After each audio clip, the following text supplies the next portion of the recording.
Hello friends and welcome to another Pauper League. Today we're going to be playing with madness, we're going to be playing with fire, and we've got a deck that most of you recognize by now, I'm sure, if you've been playing in the Pauper Leagues.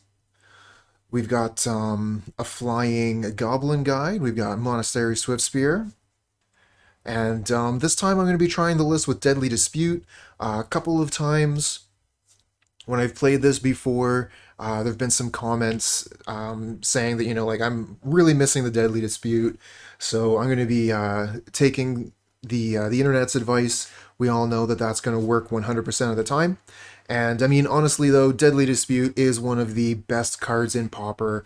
I think that we can all agree that Deadly Dispute is the best black magic card in Pauper right now. So we have black in our deck. Why aren't we playing the best card? I changed up the sideboard a little bit. We've got 3 Trespasser's Curse and 3 Diabolic Edicts right now, as well as the 4 Pyroblast, pair of Electrickery, and Spellbomb.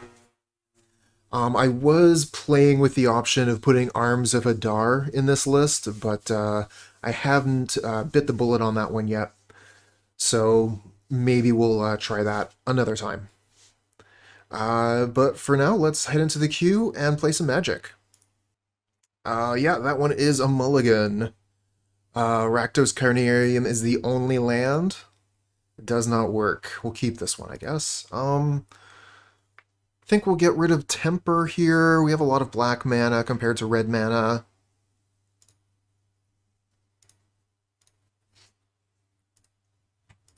Seagate. Okay, well, that's a bit of a pain. Ooh, choosing red. Interesting. That's an Is It Gate deck.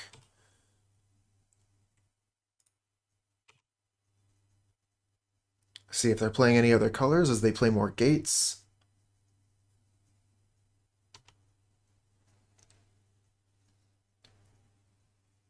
But gates decks usually do require some setup, as they have a lot of enter the battlefield tap lands. So we should be able to have a little bit of time to set ourselves up, and then we can start getting aggressive. The Madness Burn deck does take a lot longer to get off the start than the Mono Red Burn deck, obviously. So, we're not looking for turn 4s over here. Oh, interesting. Naya. Blind Judge with the sub for 11 months. Thank you so much for the constant support. What a day we have today.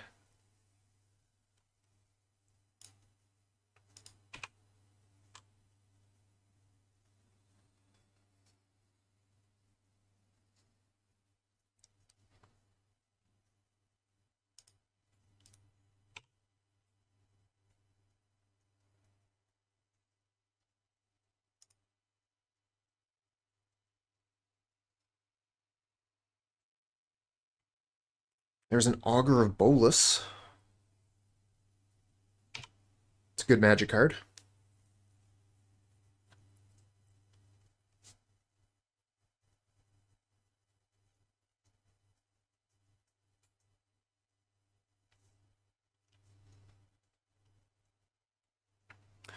They revealed Dispel. Okay, good to know.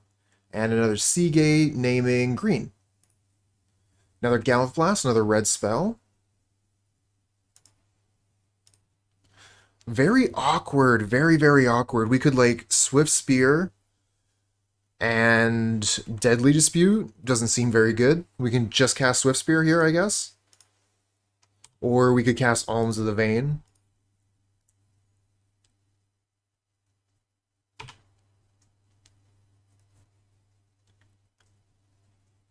Very, very awkward start with our lands.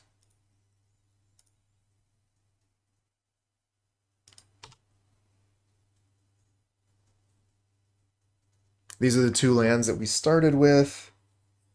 So we haven't drawn anything else yet.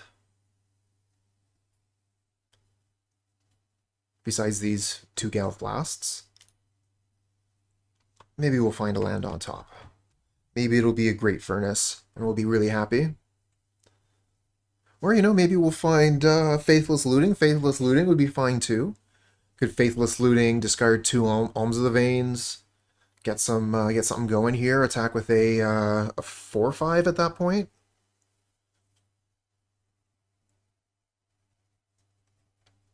Hello, Adoxy.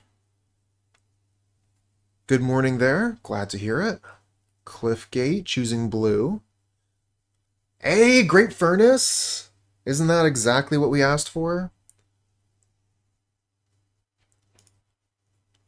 Still a little bit low on the artifact lands, but we could just, like, Fiery Temper this out of the way.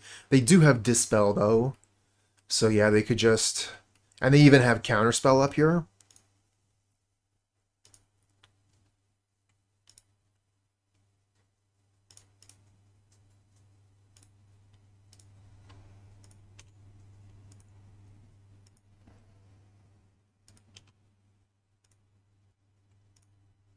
Yeah, gonna get in some burn. Oh, Adoxa, you're building this. Excellent, excellent. There's a little bit of variation with the different lists. Some people aren't playing Swiftspear. Some people are playing like Gurmag Angler stuff. This is a pretty interesting version, I think. It's has a lot of really strong options.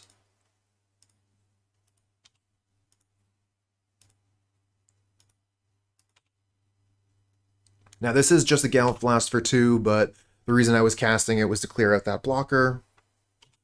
And they let it resolve, so that is another 2 damage. Why not? It'd be a lot better if it was 4, but still got that Augur Bolus out of here.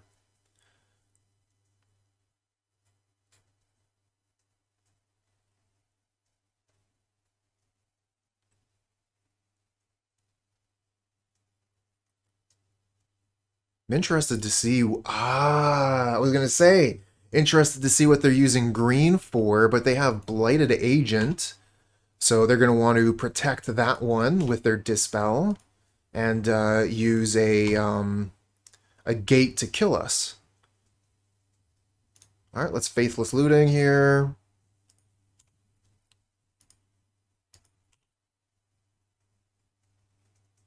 Discard Fiery Temper, Alms of the Vein.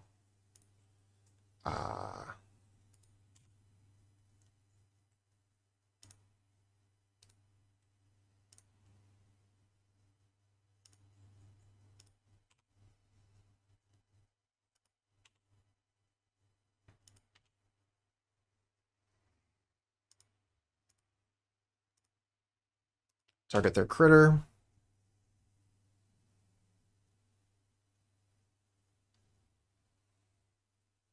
Here comes the Dispel. Oh, Spell Pierce instead. Yep, that works.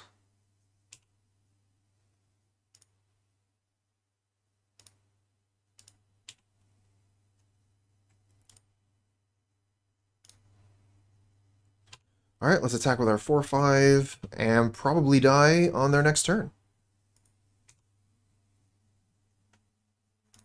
Oh, no, don't want to tap that. I want to play this. There we go.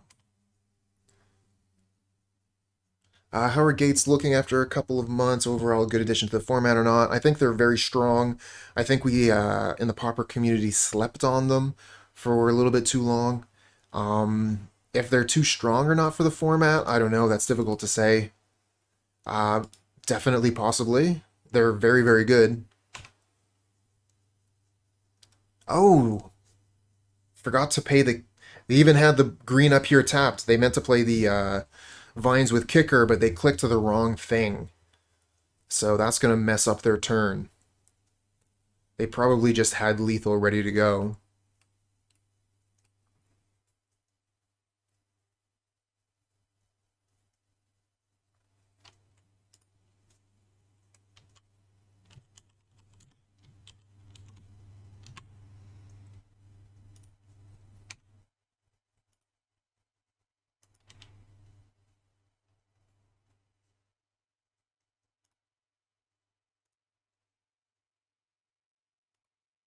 Oh, they're tapping out here.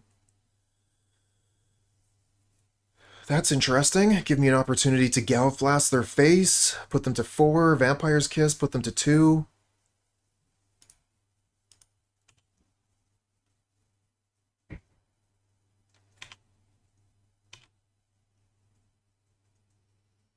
And Monastery Swiftspear should end the game.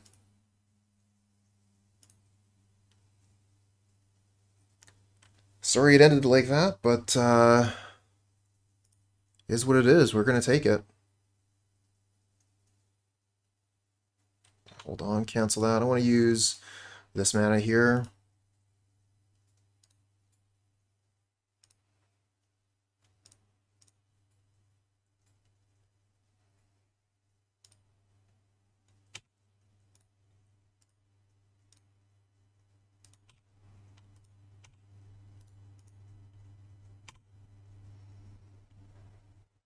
Swiftspear is a playable card. A lot of people don't play Swiftspear in their Madness decks, though. It seems crazy to me, but some people don't play Swiftspear in their Madness decks.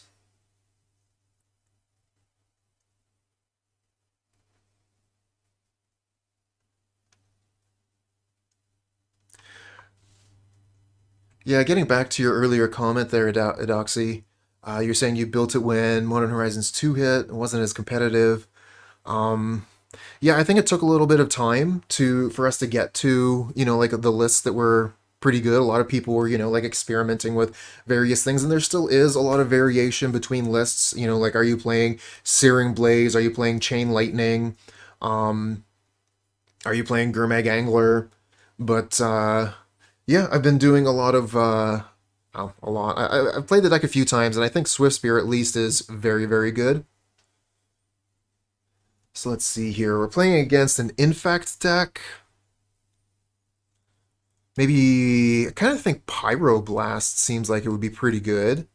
It kills their unblockable creature, and it counters their counter spells. Maybe we'll bring in 4 Pyros.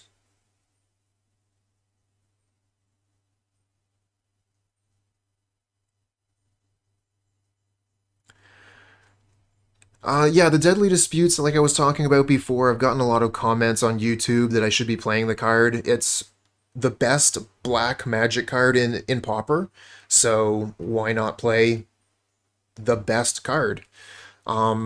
We do have quite a few things to sacrifice. We have blood tokens from the Vampire's Kiss, we have blood tokens from the Epicure, we have the Epicure itself, we have our artifact lands, we have Kitchen Imp if it's not able to get in for damage, or if they target it with a removal spell, same thing for Swiftspear. So we definitely have a few things. And also the treasure tokens from the Deadly Dispute themselves. Alright, so I think we can probably take out Alms of the Vein, because that doesn't target their creatures. I'm thinking I still want to keep the Vampire's Kiss because that gives me treasures. We'll just take out Alms for the Pyroblasts. Little bit interested in bringing in Electrickery, maybe Edict, but I think the Pyros should be pretty good.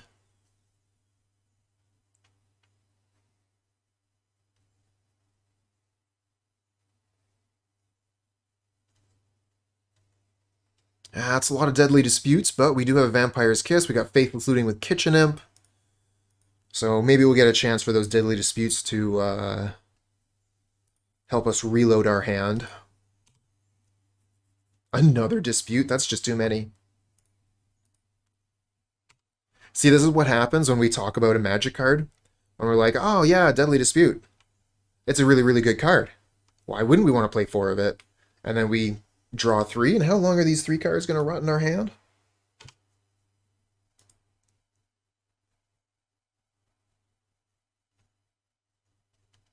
Okay, so they reveal Blue Elemental Blast. We could Faithless Looting and get the Kitchen Imp down now. And then just discard a Deadly Dispute. I think that seems fair.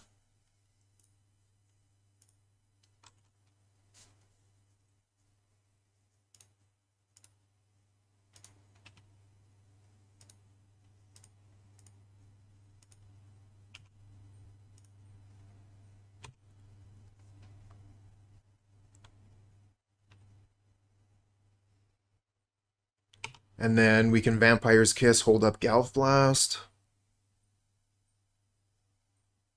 But yeah, getting the Kitchen Imp down and attacking turn 2. That is so great. This thing can potentially do a huge amount of damage over the course of this game. Doesn't get hit by Blue Elemental Blast. Doesn't get blocked by Augur of Bolas. Perfect creature for this situation, it seems.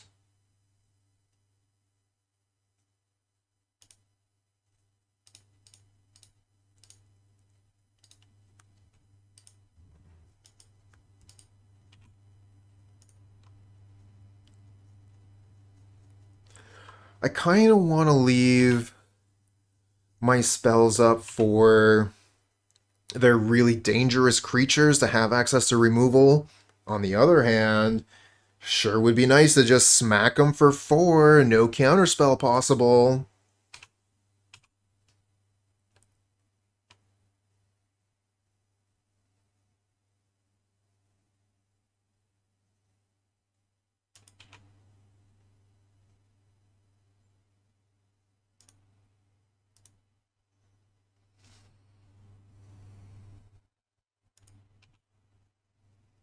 Okay, another bridge.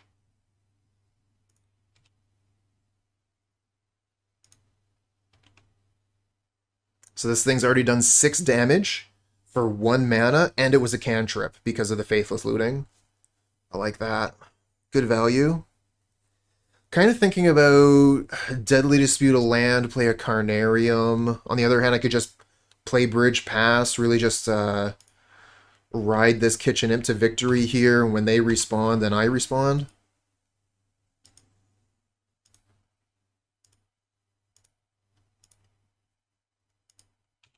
Ooh, nice ponder. Akuyara, hello, hello.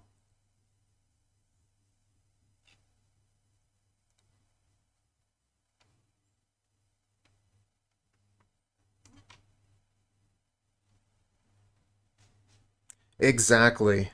We're playing with madness.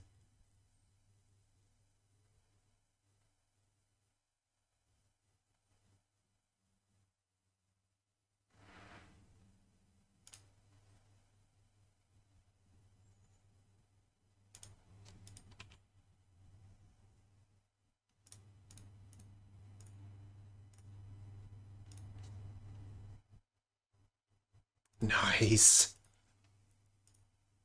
Just lets me draw cards. Love it.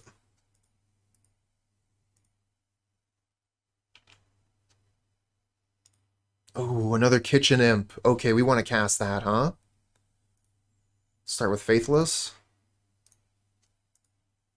Nice.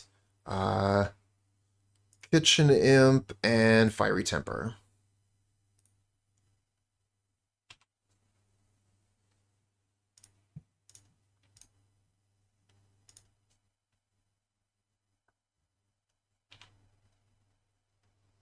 And the Fiery Temper is going face.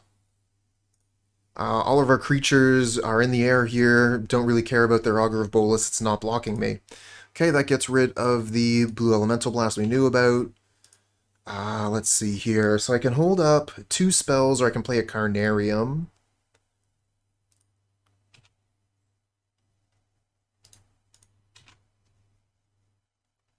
This puts them to 8, so my 2 spells aren't quite lethal.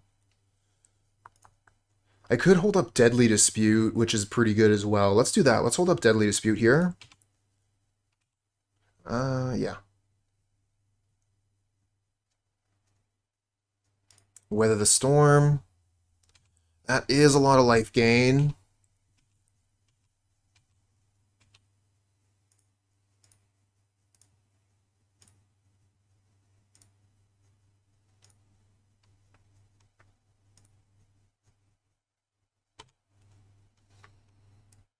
But those Deadly Disputes, giving us some reloads.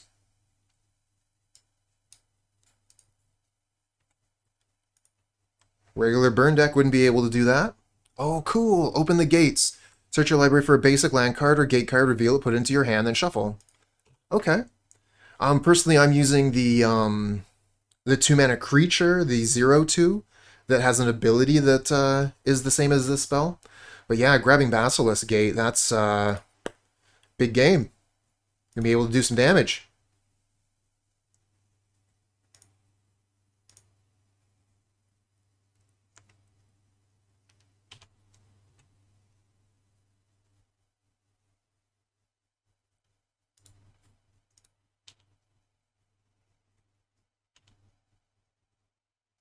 So I want to target this with a lightning bolt when they activate the Basilisk Gate to kind of like take mana away from them.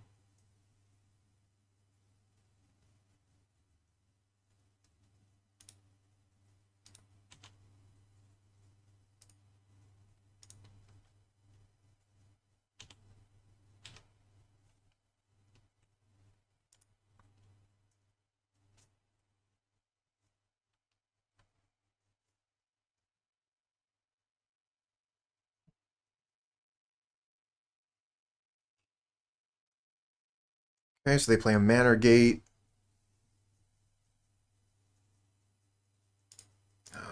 Bolt and response.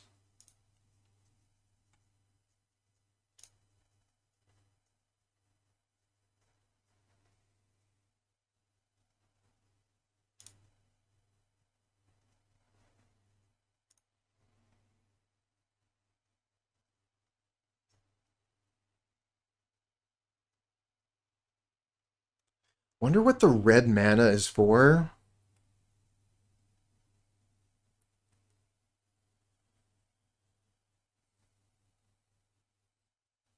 Wonder if they're playing Lightning Bolt or maybe a spell to give their creature haste or trample, like crash through.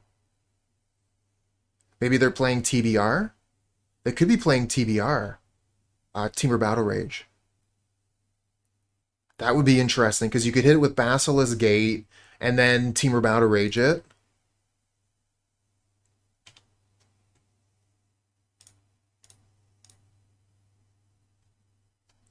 Yeah, that sounds really cool. I don't know. I should ask them. I don't want to like be mining for information though, like during our game. I feel like that kind of feels weird.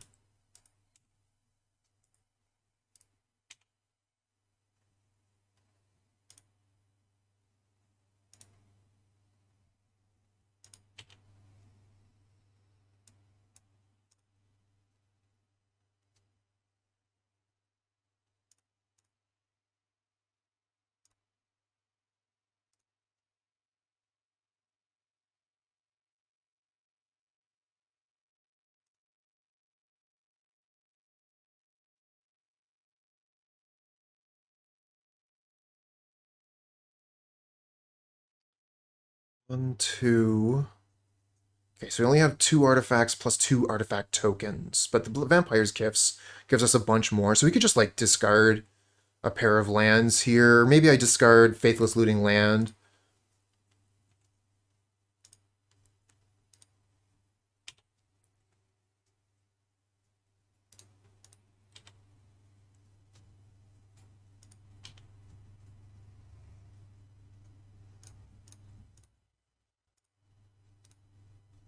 I mean, they did weather the storm earlier, so they probably have another one. With the 2 mana open like this, I'm not going to cast any more into it. We can Galvanic Blast them later. Okay, no weather.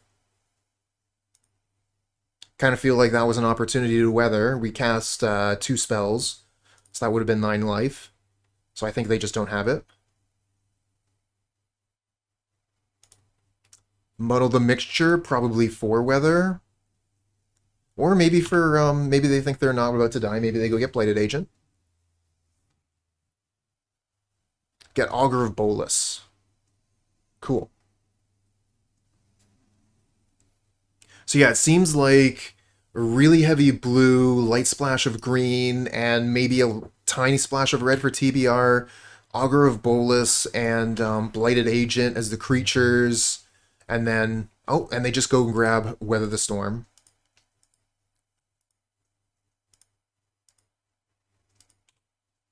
So they cast 1 spell.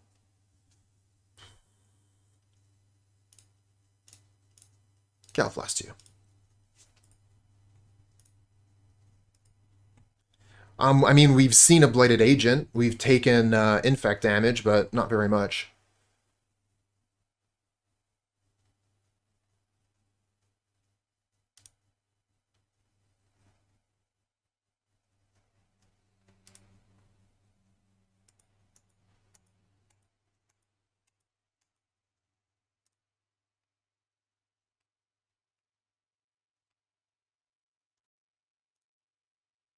There's no bluff.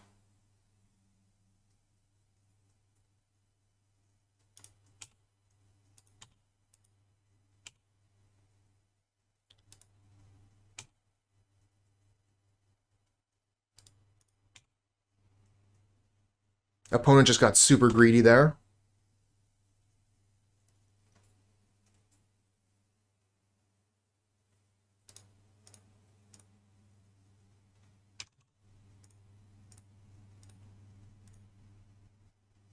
They should have. They should have weathered there 100%.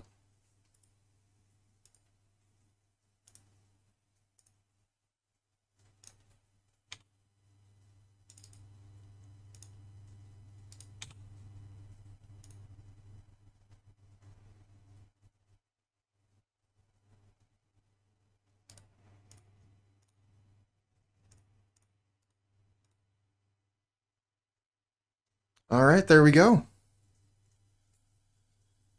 All right. Interesting deck, though. I wonder if they're still here.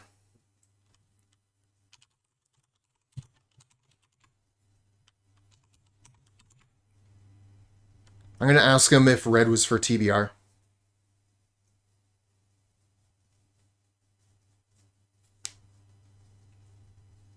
We'll just wait for a minute here and see if they respond. Because, yeah, they had red on their Seagate, and they had this in game 1 as well. So this wasn't for, you know, like any kind of sideboard cards. They have red in the main deck. And we haven't seen anything. Alright, we're going to be heading out of here in just a few seconds. I'm going to wait a little bit longer to see if they respond, but they've probably just left already. Not a huge fan of this one, but, I mean, turn 2 Kitchen Imp on the play. We get to discard one of our lands. Maybe Faithless Looting can, you know, like, make this hand worthwhile. That's a pretty big maybe, though. Get hit with, like, Duress turn 1 from the opponent. Scoop. Play Rakdos Carnarium turn 1 by mistake. Embarrassment Scoop. Okay, so the opponent is on a mulligan. That's going to help us out quite a bit. This is a very land-heavy hand, but we do have ways to recover from that. The Faithless Looting in hand here, and also Vampire's Kiss, or other ways to produce blood tokens to be able to discard some of these cards.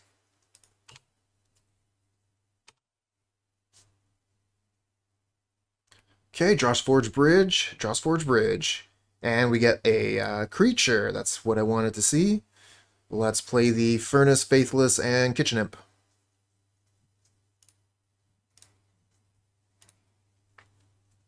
Okay, we get another land. So which land are we going to discard? I guess we'll discard the Mountain.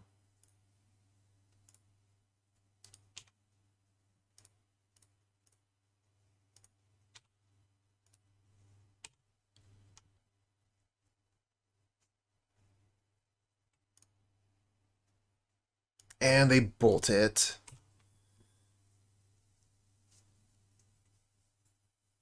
Alms of the Vein. I think we'll go Epicure Carnarium.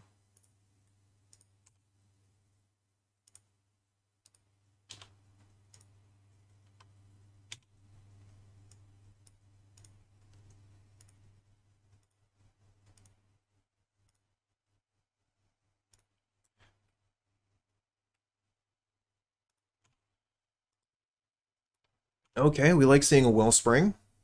It means that they like to spend a lot of time setting things up.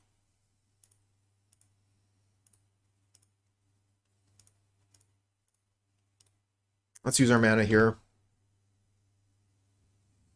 Another Epicure. Cool, cool, cool.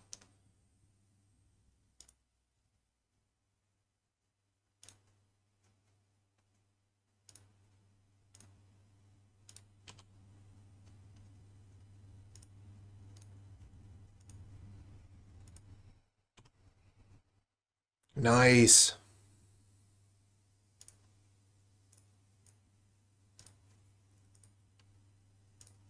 And we'll get that F6 value. Instead of playing Epicure second main phase, I can just cast it and hit F6 and then attack.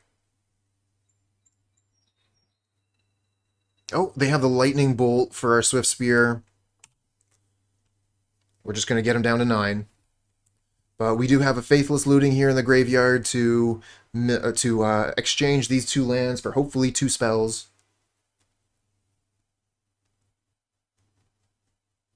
Oh no. Oh no. That's a kill on sight. We need to do something about that.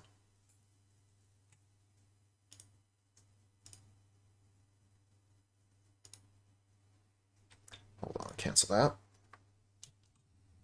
We could just looting. I could play the swamp, Faithless Looting, and we still have mana to be able to temper. Don't need to use the blood token.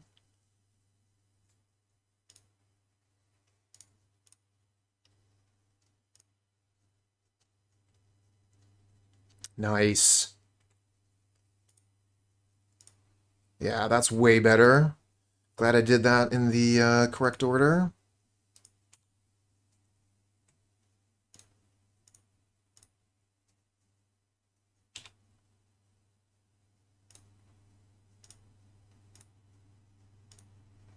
That thing needs to go. Cannot let that live. Do they have a lightning bolt for the Kitchen Imp? Yes, they do. 3 lightning bolts from the opponent. They probably have Galvanic Blast in the deck as well. And Synthesizer. You know, this is funny. I'm actually building a deck very similar to this. But instead of using the artifact lands, I'm using gates.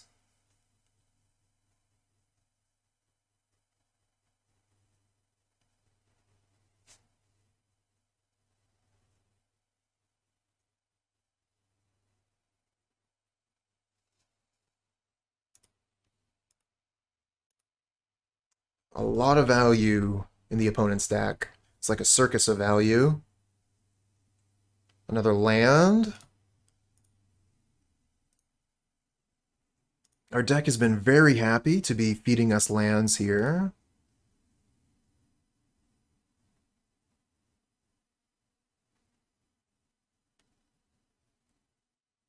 I don't know.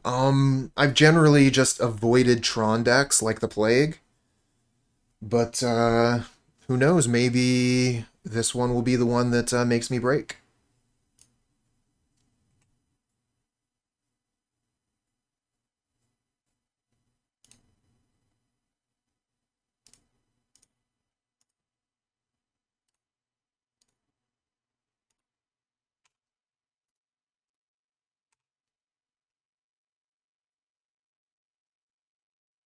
All right, we get him to 2. So just about any damage spell can finish this game. And we've got a lot of blood tokens to cycle through our deck to find one.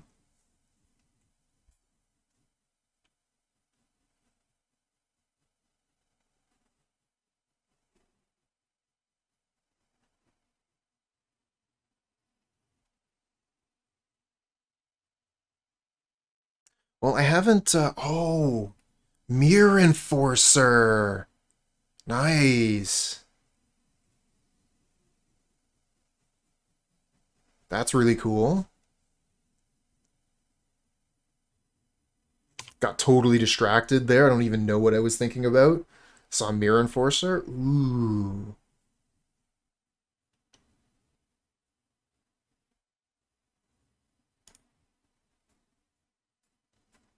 And Galv Blast you!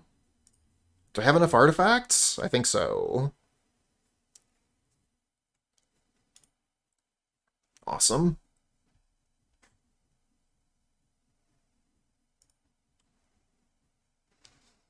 Alright, so, let's see here. Opponent has a lot of creatures that they want to be playing, so Trespasser's Curse, maybe.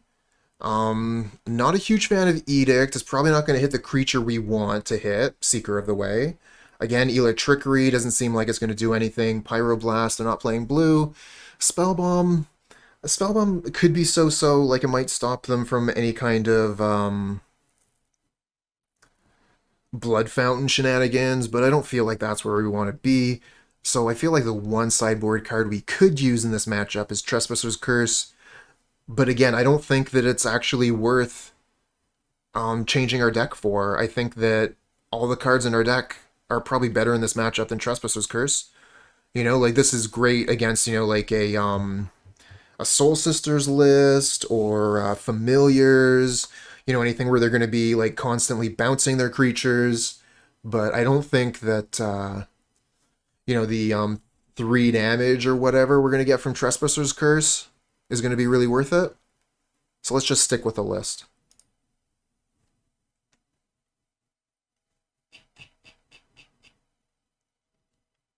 Right, so I was building a deck that a little bit like the opponent's. Let's see if I can find it here. Actually, it's right here. So yeah, like I was saying, I'm using gates instead of artifact lands, the bridges. A lot of cards are very similar though. Synthesizer, Wellspring, Deadly Dispute. But my splash of black is very, very light. The only lands we have that produce black mana are the Citadel Gate, Cliff Gate, and Heap Gate, along with any treasures that we get from a an earlier Deadly Dispute.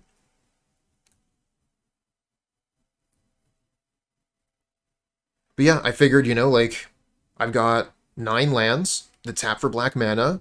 I could probably splash Deadly Dispute, and then, you know, then we have the best black card, the best lands, the best red card. And I'm not sure exactly what the best white card is in Pauper right now. You know, like Ephemerate is very, very, very powerful, but you don't see it in as many lists as Thraben Inspector, say.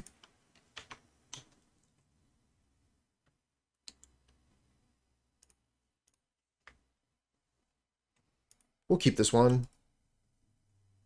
Opponent is on a mulligan.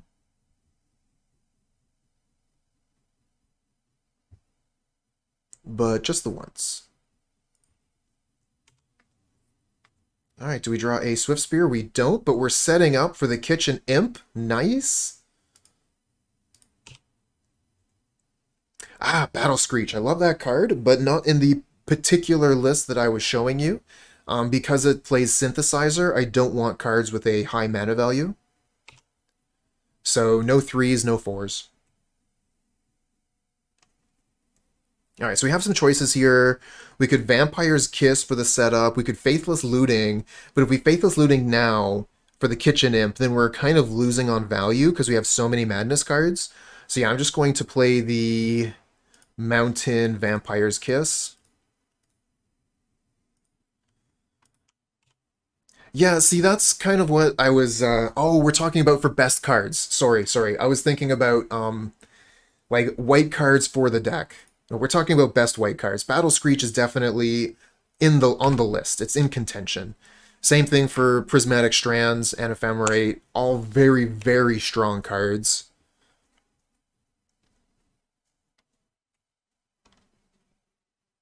White does have some really, really strong options.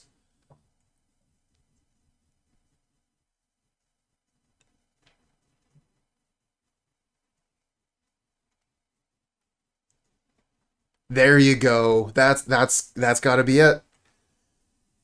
That has to be it. Dust to dust.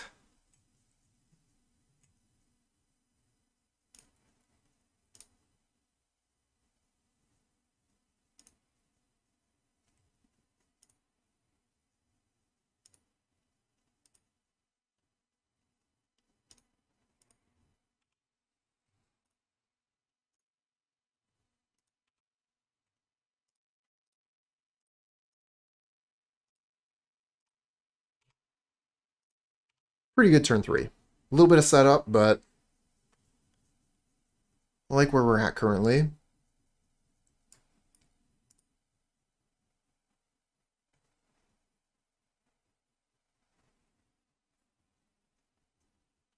Yeah, people used to mainboard it when Affinity was, you know, like everywhere.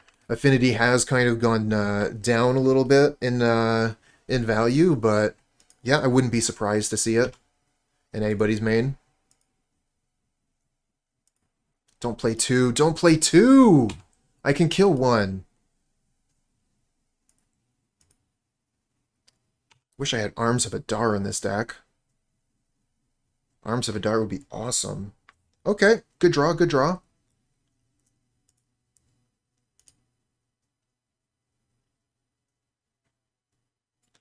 Can you delve a Synth hit?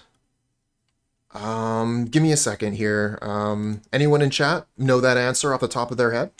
Help us out. My guess would be a yes, but I would want to take a look at the wording before I gave an absolute answer.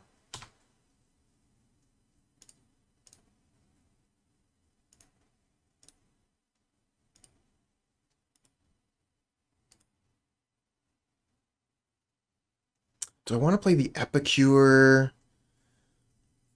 I mean, I can. It's extra damage with combat. Let's play the Epicure. See if we can get, you know, like, an extra damage out of it. Oh, they have the kill for the Kitchen Imp. Lame. I mean, I did just kill two of their creatures, so fair is fair.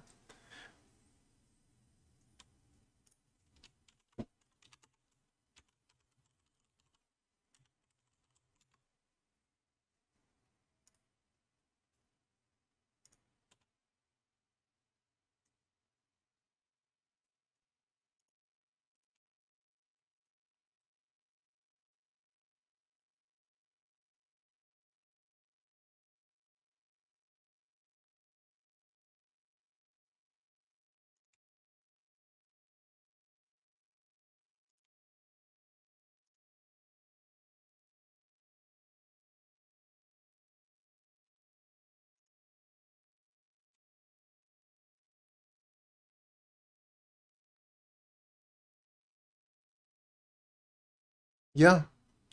Yeah, I think for sure.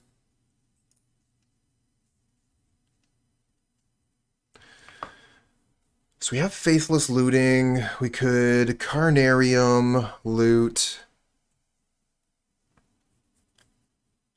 We would only have one extra mana at that point. I think I like Vampire's Kiss, Alms of the Vein, play a Carnarium, set up for looting next turn.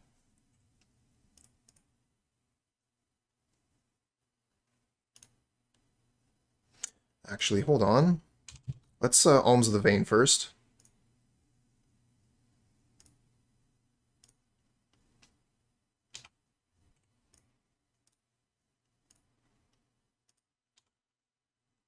Another Kiss.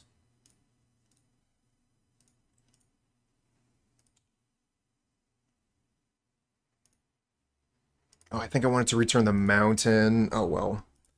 Whatever. A little bit distracted.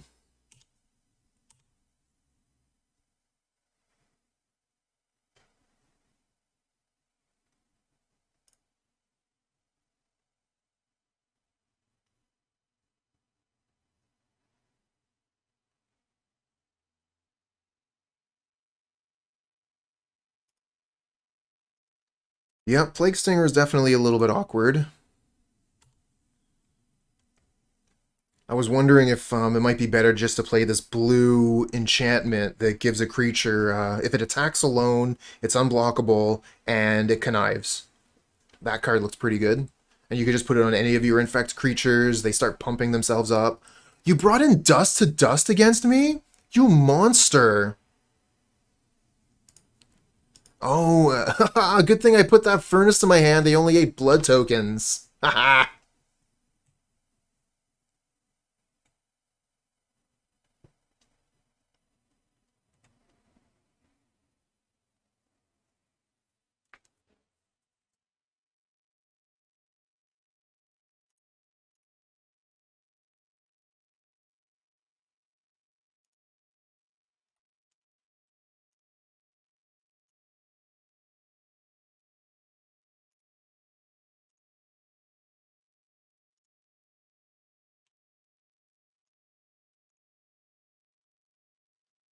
I don't want to kill the Course Skyfisher with this so it can't block on future turns.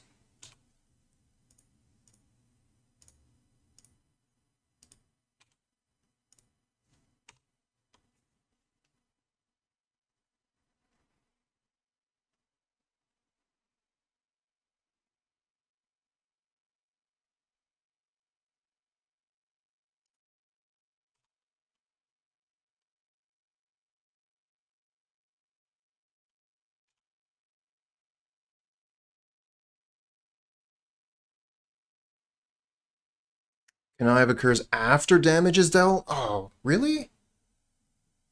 That's lame. Speaking of lame, why'd you Galv Blast my Kitchen Imp?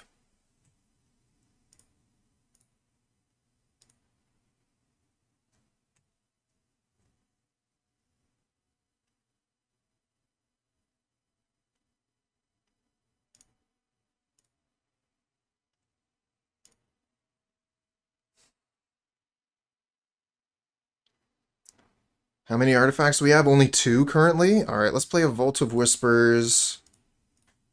Galv Blast you.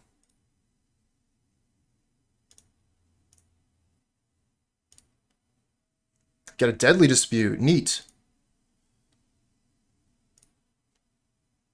Into 2 lands! Ah, come on. Brutal. Now I regret sacrificing that blood token. Oh, now they get to return the Navigator's Compass, go back to 10. Stop gaining so much life, opponent. And they've got pretty good combat steps. 5 damage, 7 damage a turn.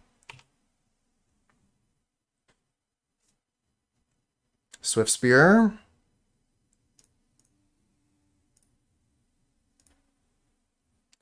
No more Faithless Lootings, huh?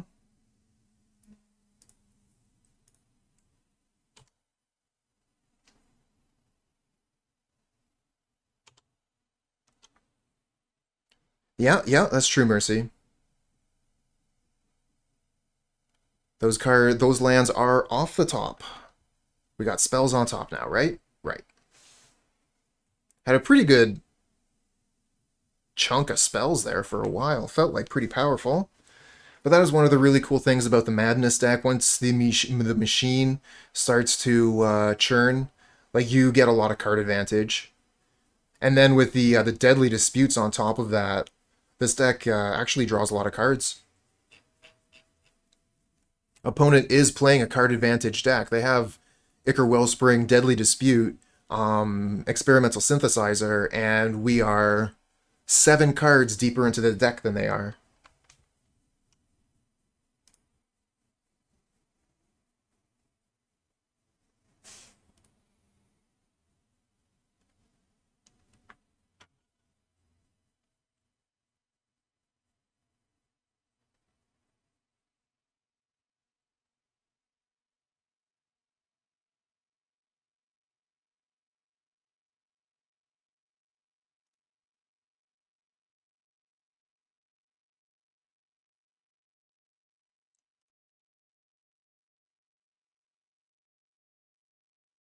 They're taking their time on this one. Wonder what it could be that's making them take so much time here. I shouldn't complain. They still have more time on their clock than we do on ours. Okay, so they decide to do nothing. Cast an Epicure. Use a blood token.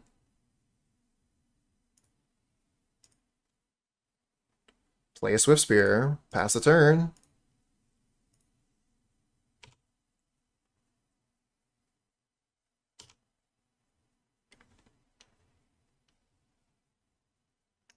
Turn these lands into spells. Just need those Faithless Lootings. Those blood tokens. Ah, another Navigator's Compass? Boo.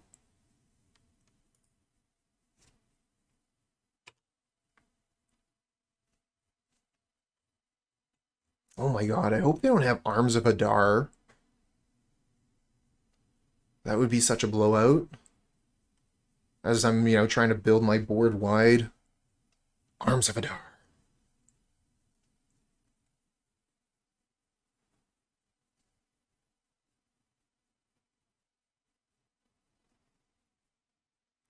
Hey, thanks for the follow, friend. I mean, I guess it's not, just Arms of Hadar that I should be fearing. Cannonade would do just as well. Or Breath Weapon. Heck, they could even have, what's that card? Evankar's Justice, or Something Verdict or something. Deals 2 damage to all creatures and all players.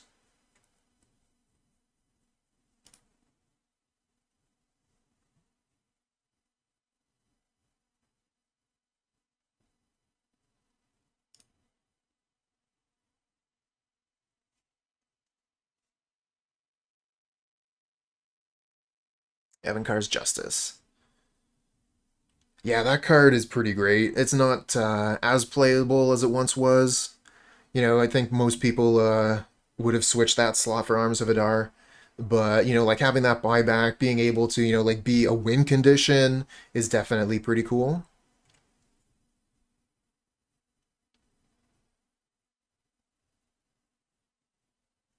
Hey, I like that one.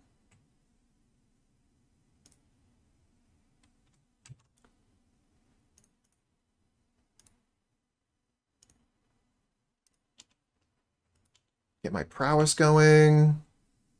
Okay. So we could kill a Skyfisher. We could just Fiery Temper them attack. We could...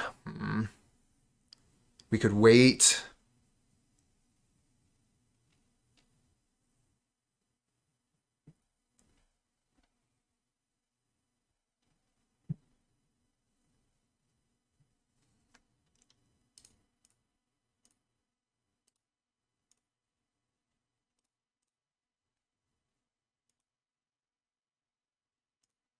Let's get in for 4 damage here.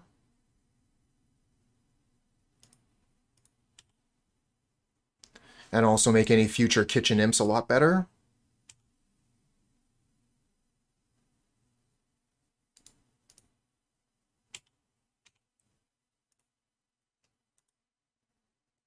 And we're also kind of bluffing these as 4/5s. So we have 3 cards in hand, we have 3 mana. These could absolutely be 4/5s.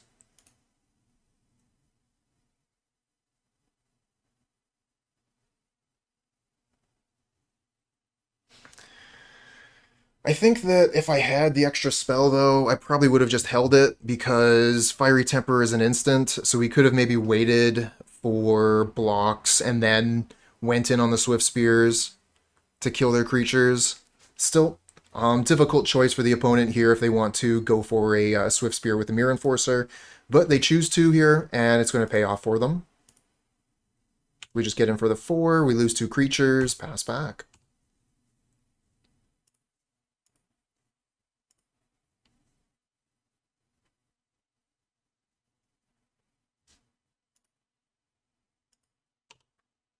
Okay, there goes another Swiftspear. Yeah, 1 Faithless Looting, and we're laughing. Galvanic Blast. Okay, how many artifacts do we have? 1, 2. So this makes 3.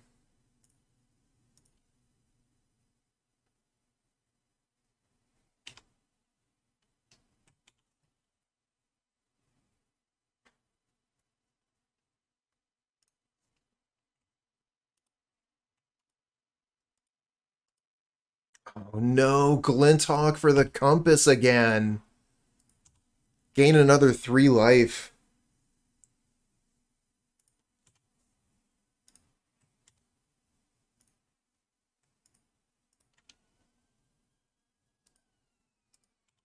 This Mirror Enforcer is starting to hurt.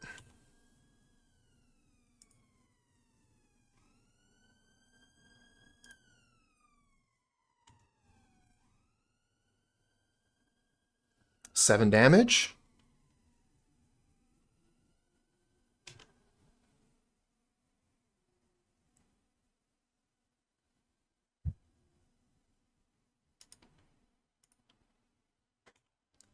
What card was removed from this deck for Swiftspear? Honestly, I don't know. It's been such a long time since I looked at the classic lists and what they were doing for Swifty. Can't quite recall off the top of my head. There's a lot of like cards that fit in this deck. Not entirely sure which one it was. Might have been Chain Lightning.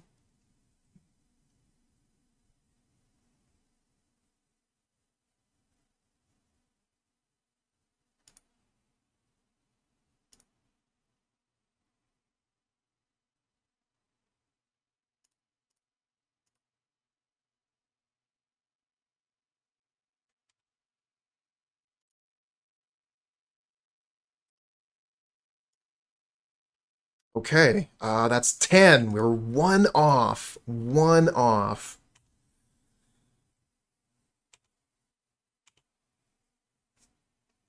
Oh, yeah, Bump in the Night. Bump in the Night is definitely played in this deck. I took that out recently for the Deadly Disputes.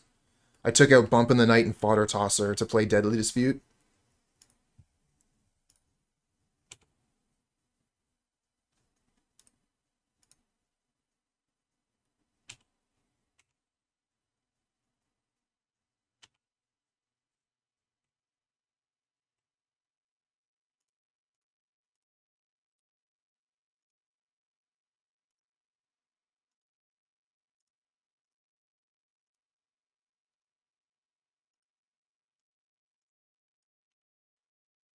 On Burn Spell. Oh, okay. Get some more looks.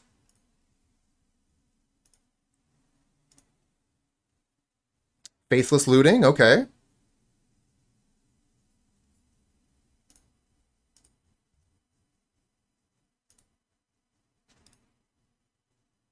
Oh, come on. Fuck.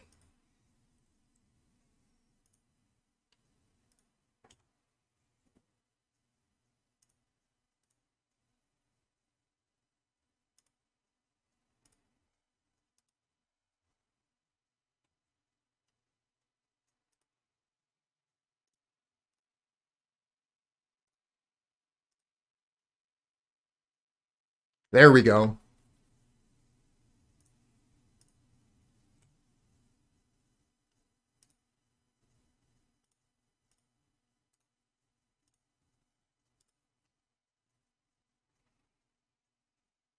I should have went Vampire's Kiss, then we had Lightning Bolt as an instant.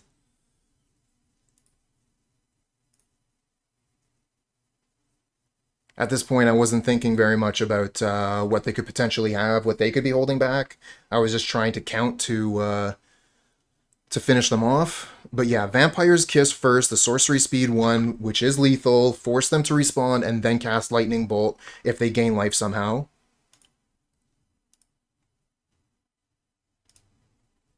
I don't think they have anything, but I'm just like, they do have 2 cards in hand. So they could. Hey, here we go. Yep. So after 7 minutes, they conceded the game. It doesn't say like conceded to time, and then they drew cards. So they did literally just sit here for 7 minutes and then hit concede. We got 2 lands, we got a Faithless Looting. I like this hand. We'll keep.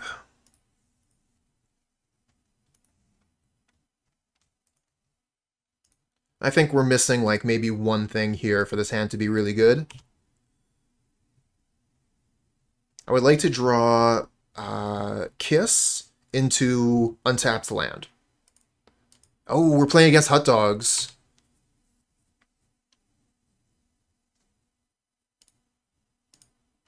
Alright, pass turn.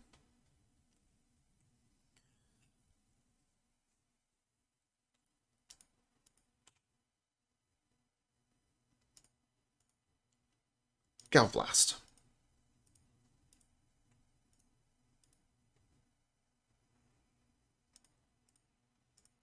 Galvanic Blast.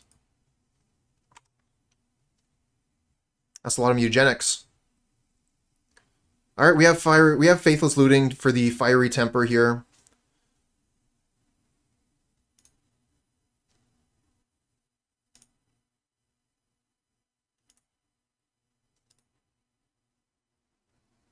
Oh, there's the Vampire's Kiss.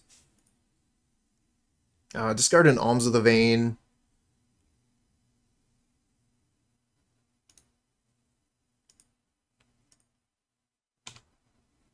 They might have been looking for a land or a creature. I've seen a lot of people just like throw Crash Through away as a cantrip. It's very common, actually.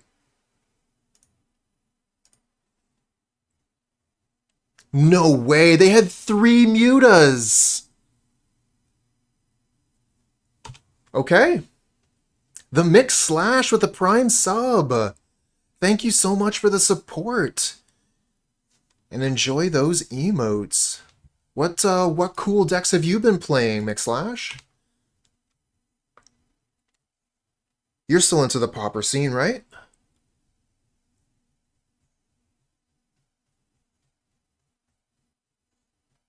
I mean, that did cost them a lot. That's 3 mutagenic growths that are not, you know, going into our face for 5 damage apiece. This was 15 damage we prevented, but we might still be dead. Oh, wow. I think we actually are still dead.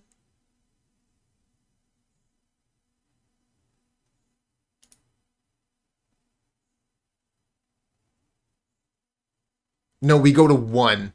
Opponent puts us to 1. So, lightning bolt, dart, anything kills us at this point.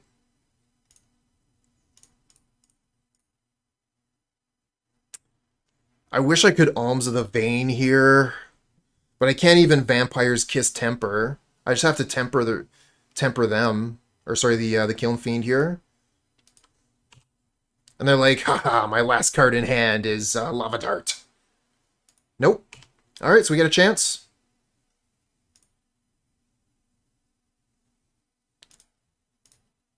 Do I Kiss or Alms here?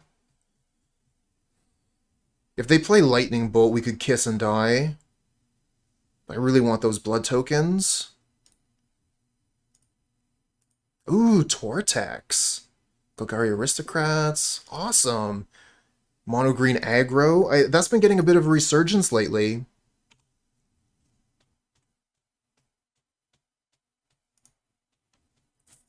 Swiftspear.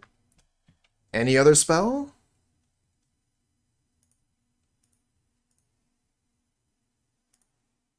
Nope.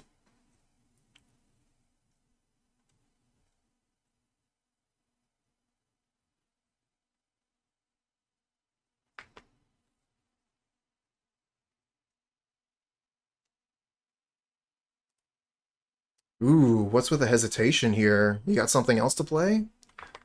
What else could you have for 1 mana that you would want to play now?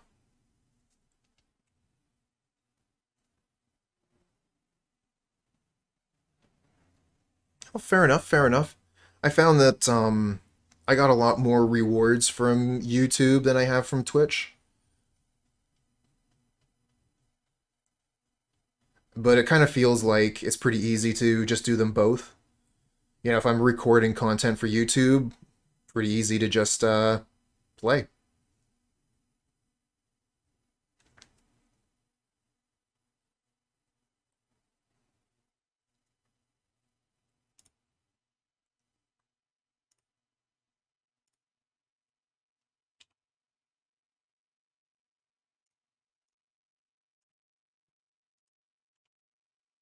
Galv Blast. 2 artifacts. Well, it's still a kill spell, so we could use this to kill a creature they play. Not that one, though. Okay, it's fine. We can Vampire's Kiss and then kill that Crasher. We are just, like, so on edge here.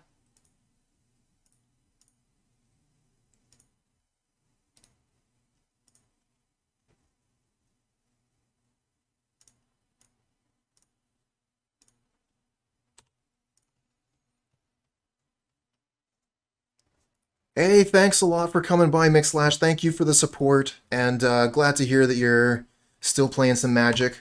Catch you next time, friend. If we had 1 more mana, this would actually be perfect. 1 more black mana, we could go Swiftspear, Faithless Looting, Kitchen Imp, Alms of the Vein. As is, I think I just want to go Faithless Looting, Kitchen Imp, Alms of the Vein, gain some life, hold back Swiftspear. No, we don't have enough black mana. Okay, so I think we'll play Swiftspear, Faithless Looting, Alms of the Vein then. Or we could use a blood token for Alms of the Vein, hold the Faithless Looting for next turn. I kind of like that. I also really want to cast this Alms of the Vein. Gain 3 life, that's huge. Means we're not dead to a lot of their shenanigans anymore. They had the lightning bolt. Good thing we were at 4 life. This game is madness.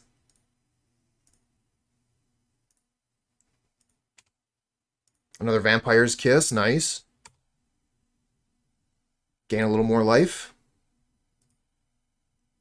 No creature. Okay, love to see it. Oh, we got a Swiftspear. Let's go Swiftspear Kiss.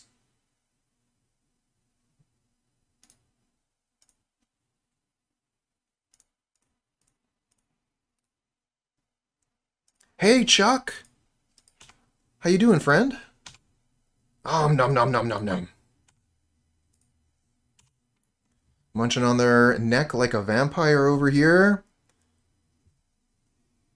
Oh, they have another lightning bolt. The timing on those bolts, though. And they scoop it up. Oh my god, we got so lucky.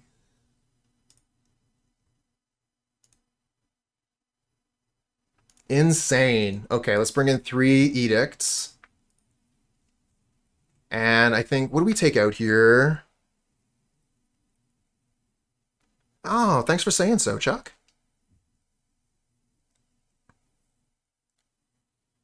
Like, my first impulse is to take out Alms of the Vein, but that little bit of life gain went a long way in that last game.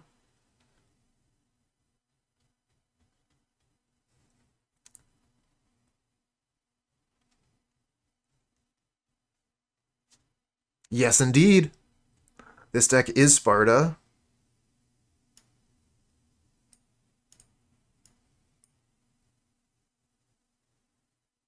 Oh, thanks for saying so, Adoxy. Appreciate that. Trying to give all of you some good content here.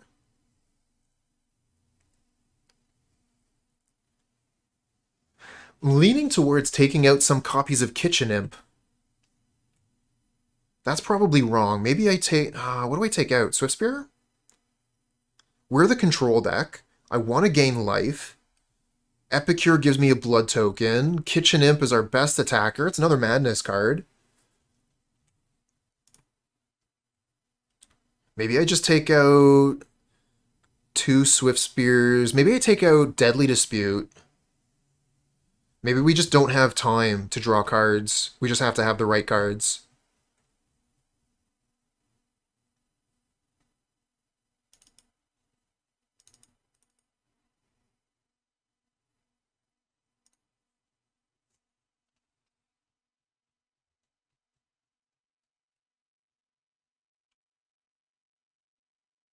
These are not the right cards.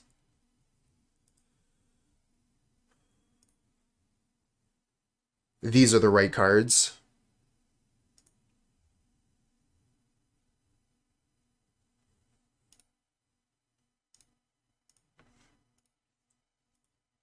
No Swiftspear, please. No Swiftspear.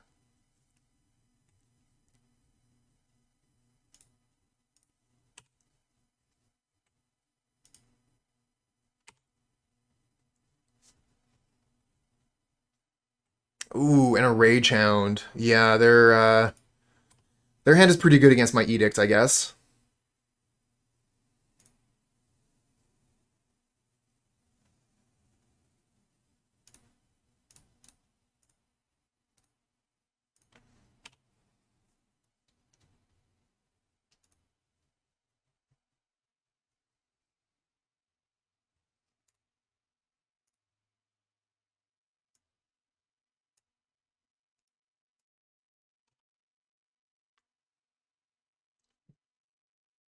Oh no.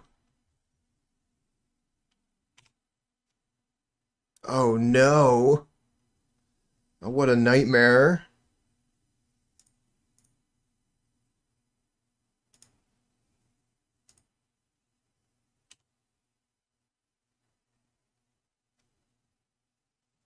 Alright, let's see if they have Muta.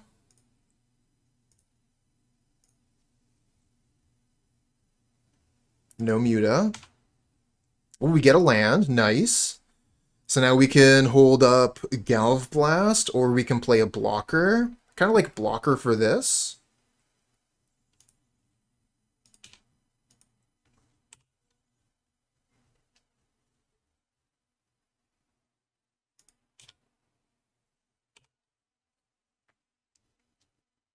Another land, a little bit flooded. Block. Cost 4 mana, right? Oh, they do have Muta. Must have just drew it. And a Kiln Fiend. They only have 1 card left in hand, though. So we could go... We could go Bolt Galv Blast. We don't have Edict, though, so we are going to take a little more damage.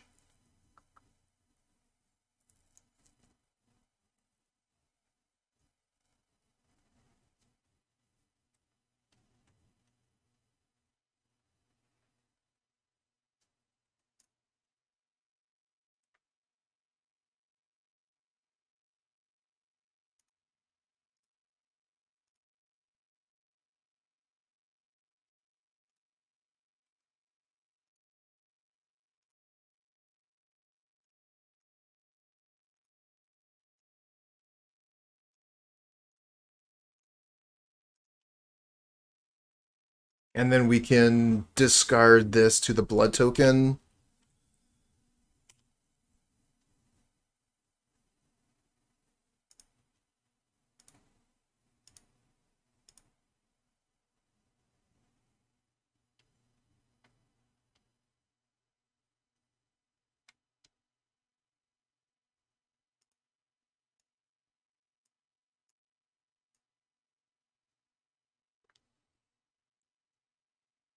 Okay, opponent seems to have made their decision.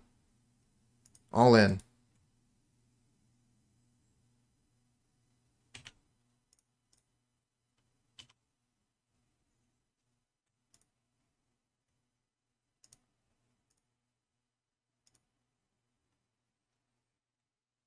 This thing coming back turn after turn is going to be a real pain.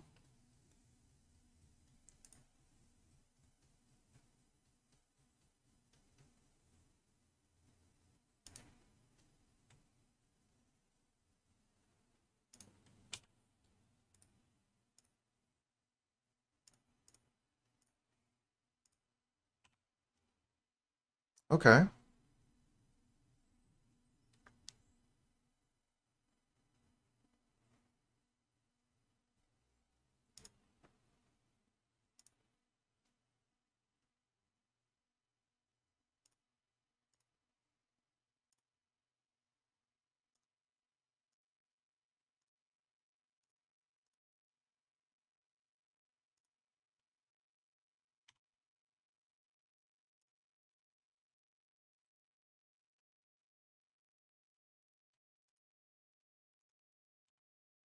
Now, if we kill this Swiftspear, they can recast Rage Hound. I think I'm just going to take the damage and then blood token the Alms of the Vein.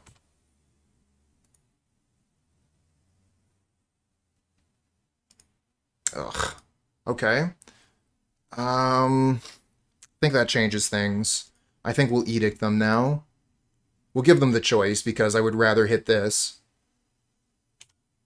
But they'll sacrifice the Swiftspear.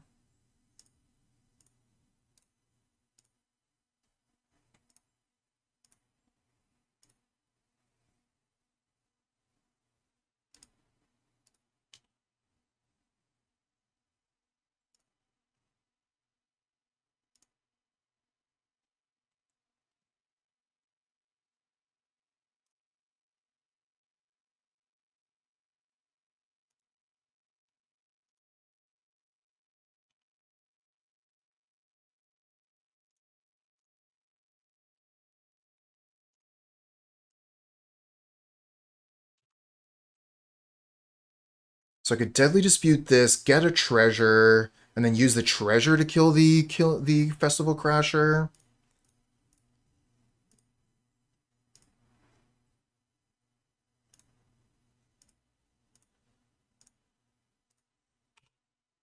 And again, we're going to do it on our turn so that if they have a mutagenic growth or some way to save it, that spell cast does not trigger the +2/+0. We aren't taking damage from it.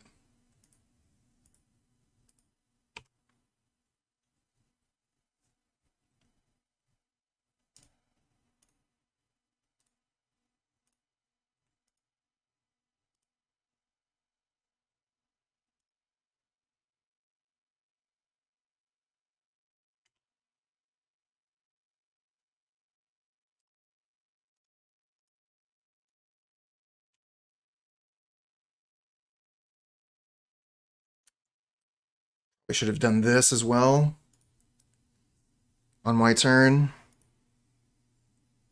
Because now if they have Muta, I suffer. They have 4 cards in hand. I think we take this. Ugh, I do not want to take this damage.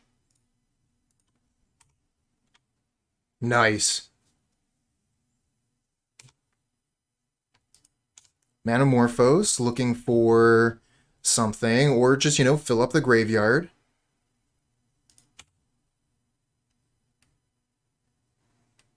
Yes, they have enough cards in the graveyard now. They can Rage Hound. And enough mana.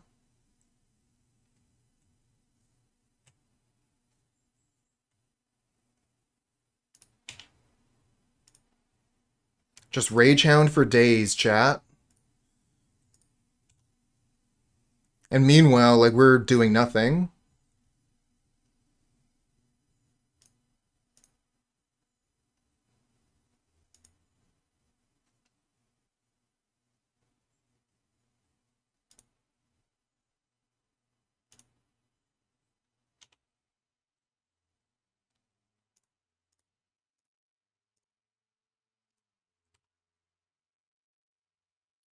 Freaking mutagenic growth.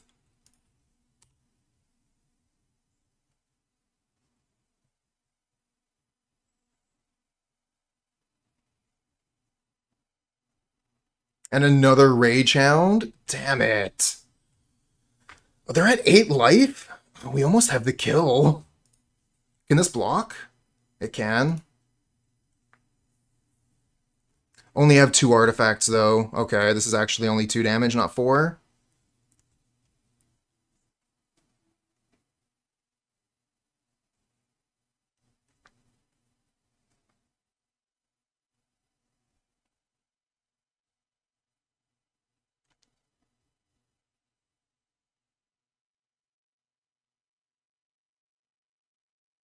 Yeah, this is a really close one. I just kind of surprised their life total is 8 all of a sudden. Hey, thanks for the follow, friend.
Do I attack?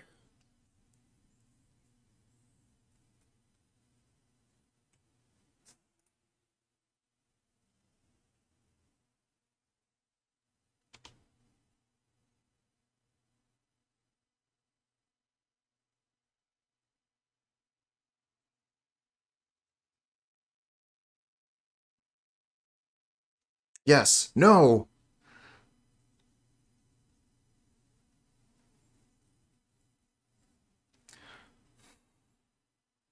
Kind of like even trading here seems fine to me.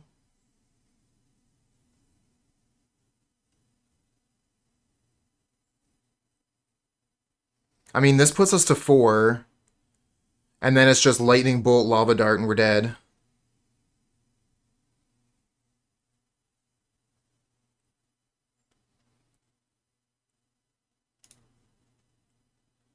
Kind of like keeping this back to block.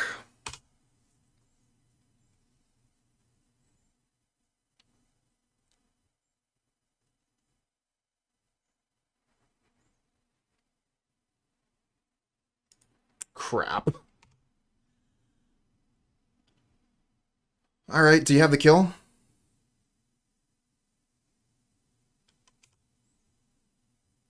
We're at 4. Bolt, bolt, bolt, dart, dart, dart. What do you got? Good one. GG. Alright, going to game 3. What a game! What a game!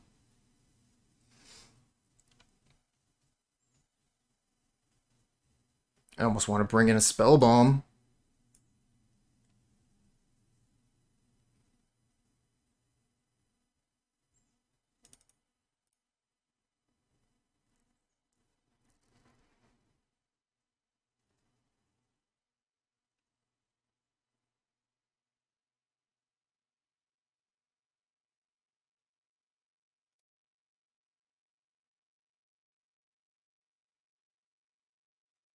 Like, it's good against the Hellhound, it's good against Lava Dart. They would probably only have 2 hounds in the whole deck though, right?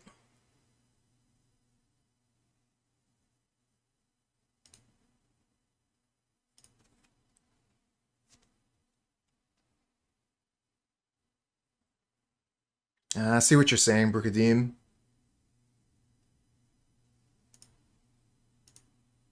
Yep. Keep this. Bolt, Edict. Good start. Opponent on the mulligan.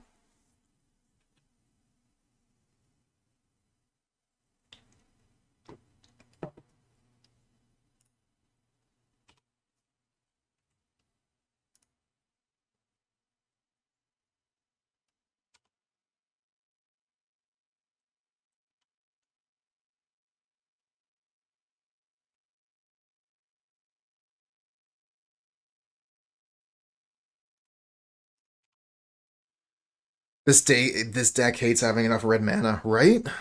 Stupid 2-color Pauper decks. You again?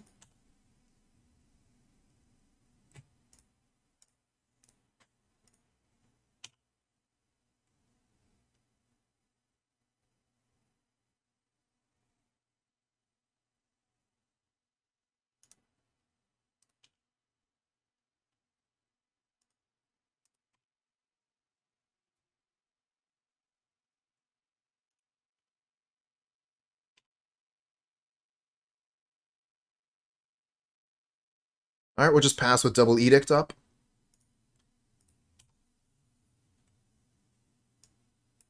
Oh yeah, looting would be amazing.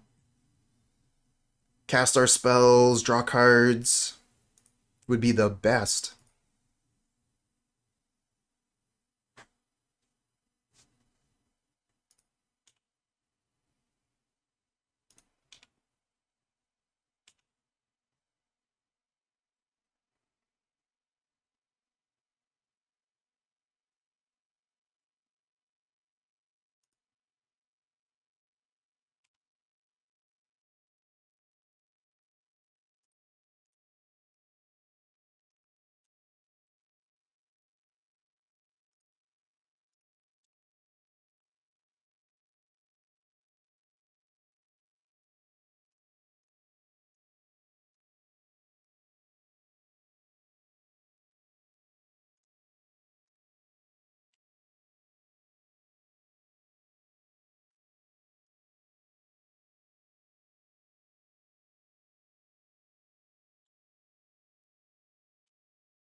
Where all my red mana be at?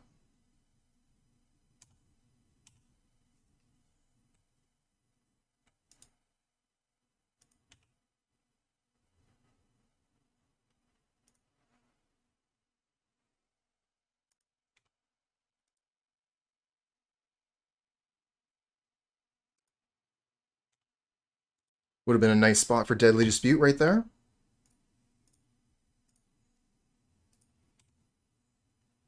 Galv Blast.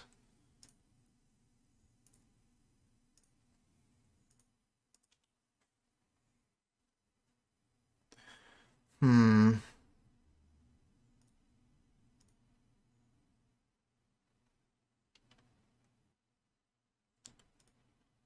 That gets us the 3 artifacts after we lose the blood token, so I'm going to play the land.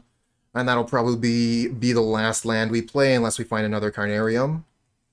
But this Underworld Rage Hound is just going to be coming back turn after turn for a while. It's going to be a difficult thing for us to deal with.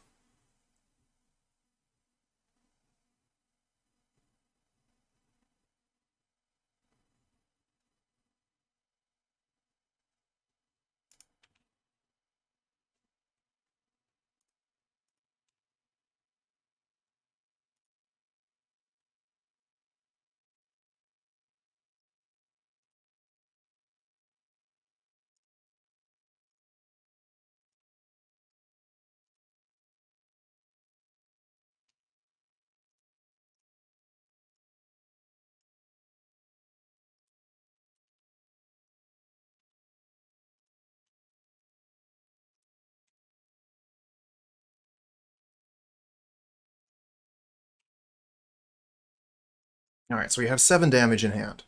Almost half their life total. But we're probably going to have to use some of this to kill their creatures over and over. Oh no.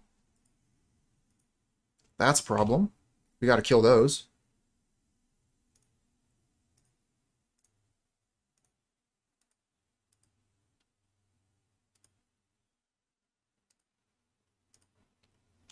Okay. Nice.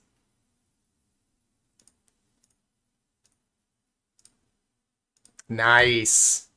That worked out very well.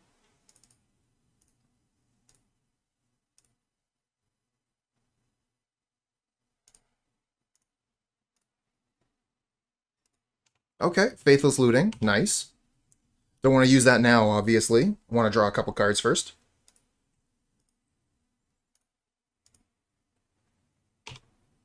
But we got them down to 10.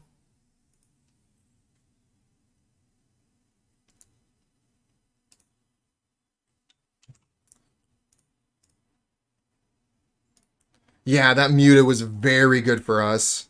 They didn't realize what their cards did.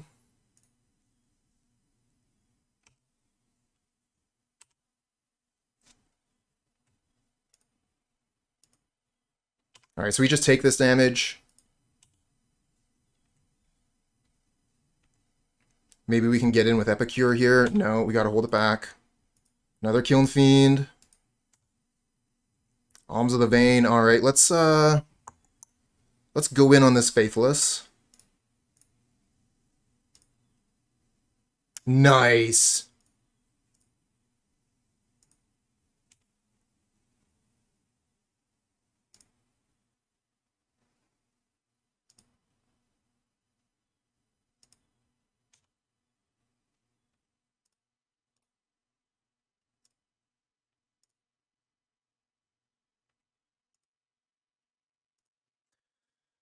Do we play the Epicure, or do we hold it in our hand? Holding it in our hand is better for the Faithless Looting flashback. We could also blood token away the Epicure and try and get a hit. Because we could like try and go for Lightning Bolt here. Lightning Bolt, Galv Blast. Yeah, I think we look.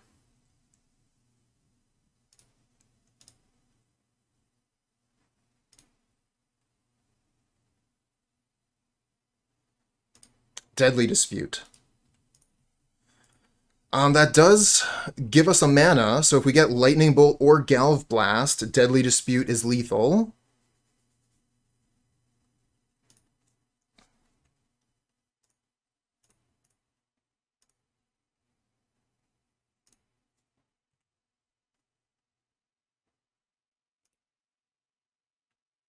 Okay, we got an Edict. Not the best, but it is, you know, a card we can play. Oh, that is a good point as well. They could just have a spell here to kill the Imp. Oh, we got him to 3. But they're going to have 5 cards in hand.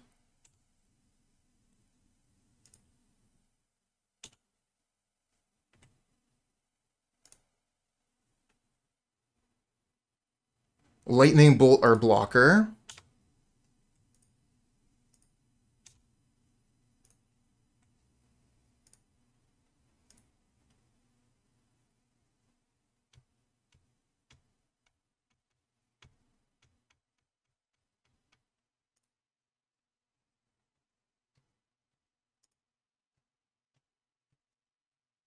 Lightning Bolt us.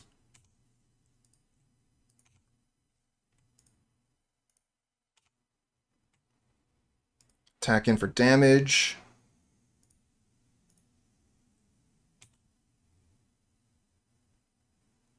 Of course, they have something else. Another Lightning Bolt.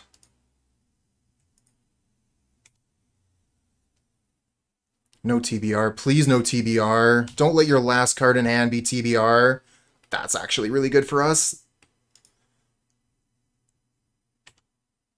Splits up their damage.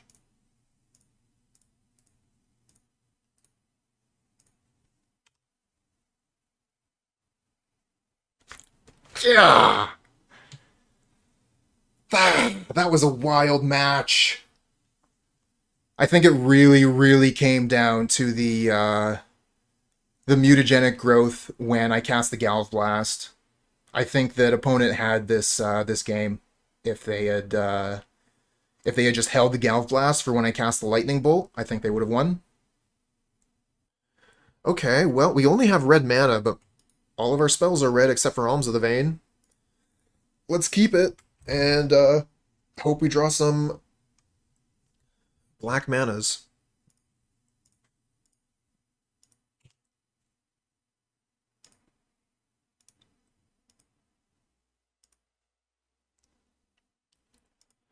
Cliffgate, red and white. Oh, Brookadeem, you have the mana to open a chest? Let's go ahead and take care of that right now. Opponent's probably going to be fuming. Why did they stop here? Play your turn. Ooh, a Planeswalker. 6 mana to Fairy. Time Bender. +2, untap up to 1 target creature, or artifact or creature. -3, you gain 2 life and draw 2 cards. -9, take an extra turn.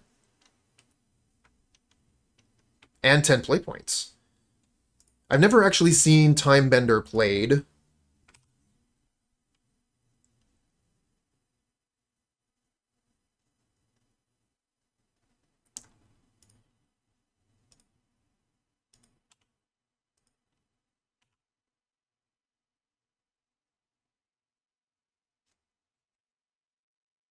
We can get these Galv Blasts working, then that's 8. 8 and 6. Oh no, Veteran. Gonna start gaining life. Do we just kill the vet?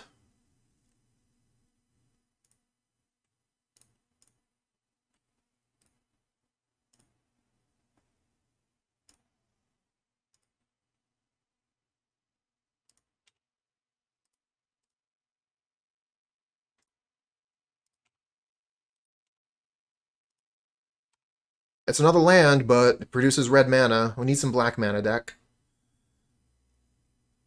Another Fiery Temper. How about that? I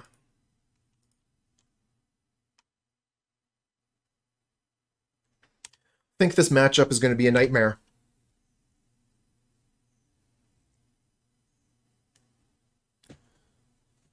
They got Veteran, they got Sacred Cat, so many ways to gain life.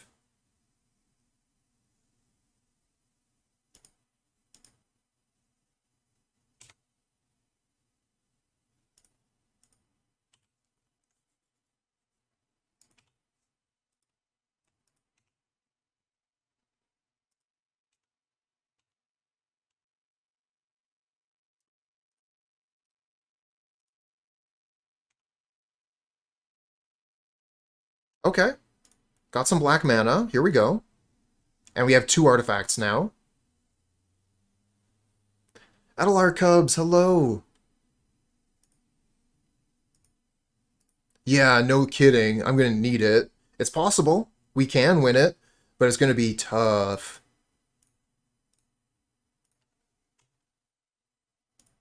Yeah, I wanted to kill the Lunarch Veteran because it was going to gain them life, but I'm not going to kill their creatures unless they activate a gate. There's a Battle Screech. Oh, that would have been so much life. They would have gained 4 life from that.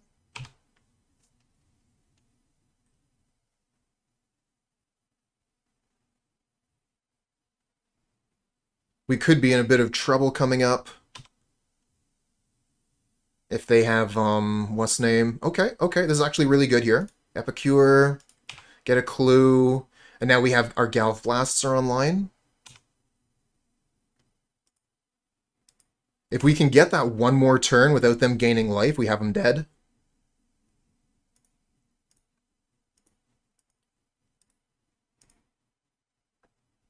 If they attack all, we'll block the Thraben Inspectors in case they have Rally. Or is Rally just a kill? I think at 21 life, I don't think Rally's a kill.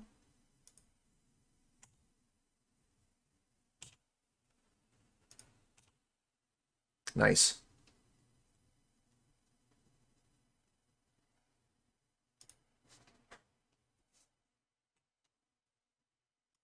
Yeah, no kidding. Bird's the word.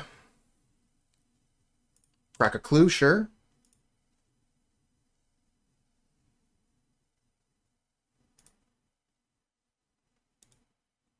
Sacred Cat, fine. Nice. Let's go. Kill you.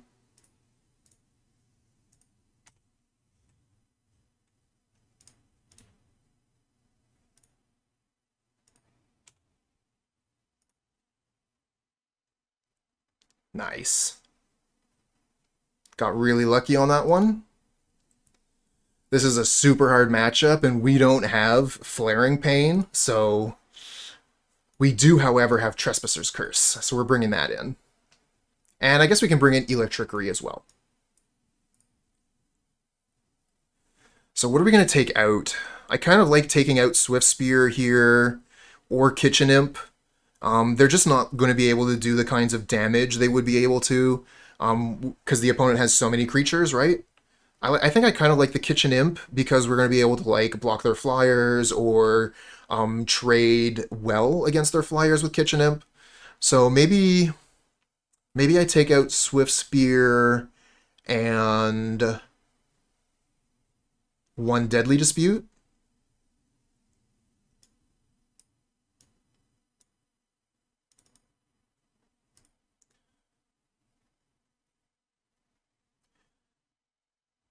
Yeah, I do like the Fodder Tosser. It's got great flavor. It's, works very, very well with the deck. Synergy with a lot of stuff, like the Galv Blast, the Madness cards.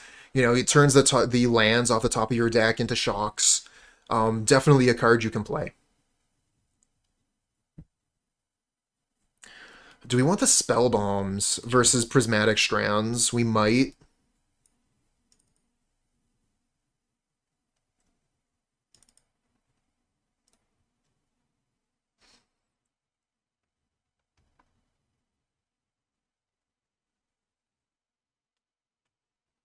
One land hand. If we had black mana, I would be so into keeping this. Trespasser's Curse seems really good. Deck, no!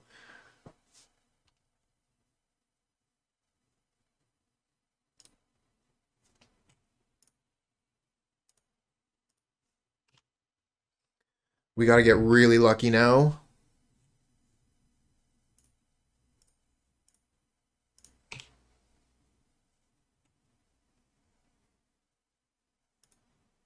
I did not want a mulligan to 5. We have Trespasser's Curse, which is one of the main cards we want. Just gotta get lucky.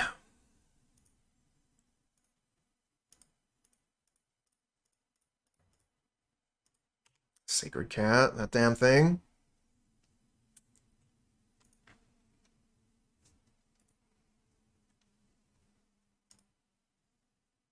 Okay. Rewarded.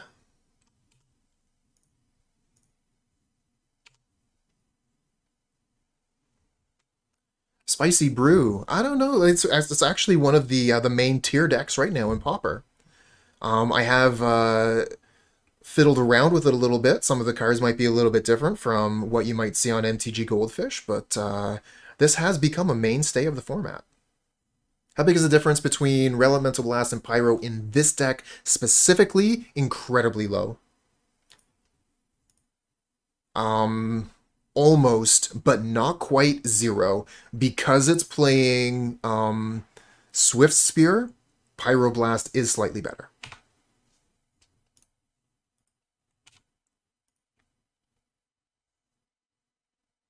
Boros Gates felt greedy. It takes a while for them to get their engine going, but the deck is terrifying. Okay, I'm going to block here.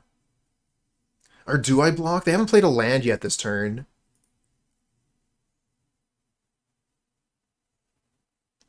I don't want them to recast this. I guess if they don't cast this, they'll cast something else from their hand. Nice, nothing. Okay. Oh, they discard Prismatic Strands. Well played, opponent.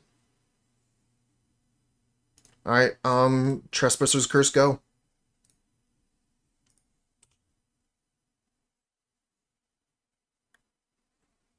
The reason I kept the hand.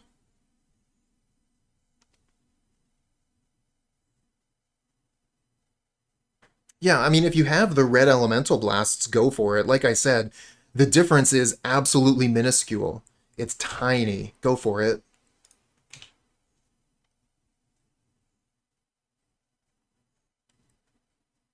I wonder if they'll use the Prismatic Strands to stop my Lightning bolting their Lunark here. Nope.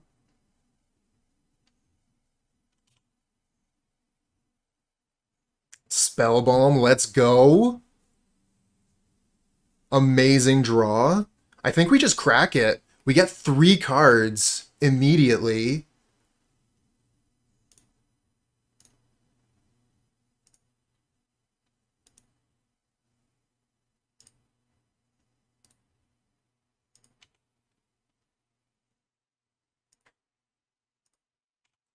Would have liked to land. Would have liked to land, to be fair, to be honest. But if we draw a Faithless Looting, we're laughing. And Vampire's Kiss is going to do some work.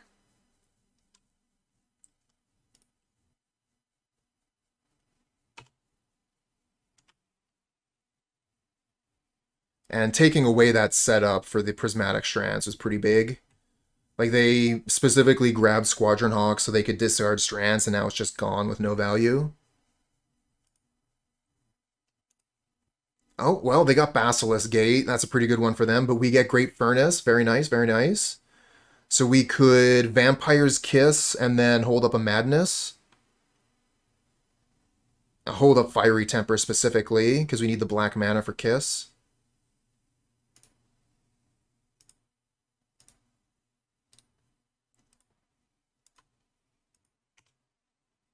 That's fine. I guess I could, like, Fiery Temper their creature if they invest in Black Basilisk Gate here. That would set them back a little bit. Okay, no, they're not using the Basilisk Gate. They're going to hold up 3 mana.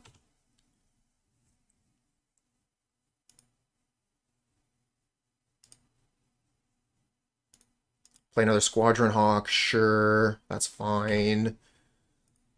You lose a life, I gain a life. Trespasser's Curse doing so much work. Oh, and that's true, that's true. The black spells do play around the Prismatic Strands. Oh, and a Sacred Cat. That one is a bit of a pain. Gaining life every turn. We might want to Fiery Temper that one. How much damage do we have? 6... 9, 10, 11. Ah, it's pretty hard to throw a Fiery Temper at that cat. But they're going to... Maybe we... We hold the Fiery Temper, and when they target cat with Basilisk Gate, then we temper them. Okay. So we use 1 temper here.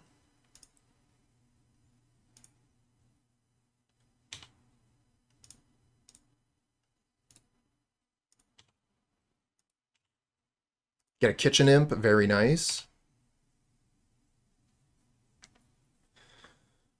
Alright, so I think I go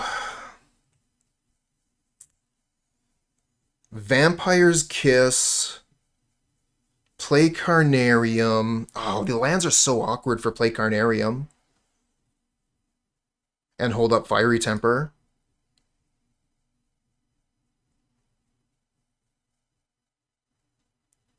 Just the most awkward.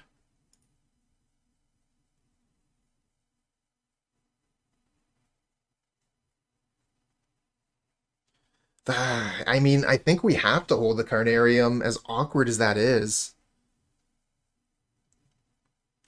I really want all the black mana, though, so we can win this game. We need black mana.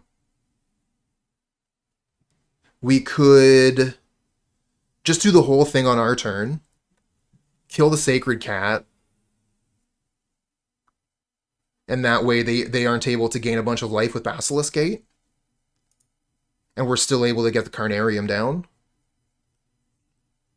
So I could go Vampire's Kiss, Fiery Temper the Cat, and then play the Carnarium.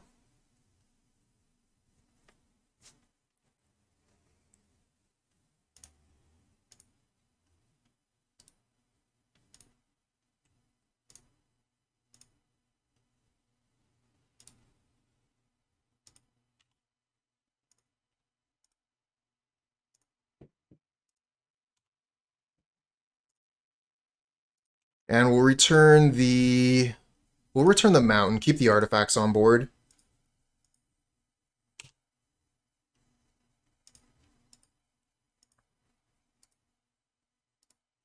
And this gives us a lot of black mana. Like, we have so many cards in our hand that we need to be able to cast here.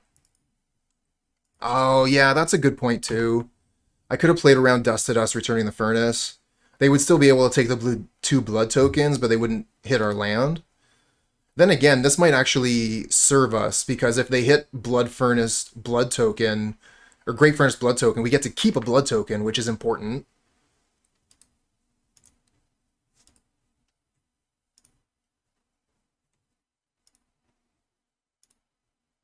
I like this all-in attack here.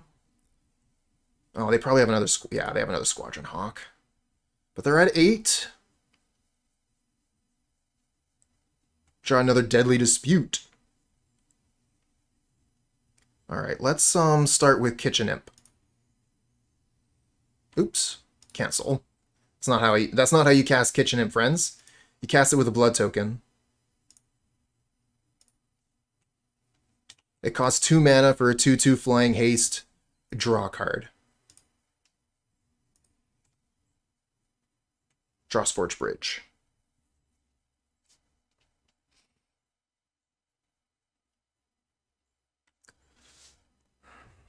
I think we play the bridge and then attack and pass.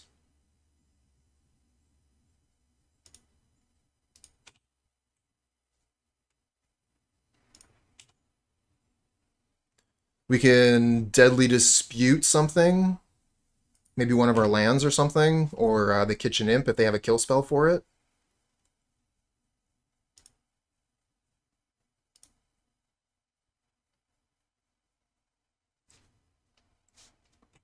Oh, Prismatic Strands. I didn't even see that you had that in the graveyard there.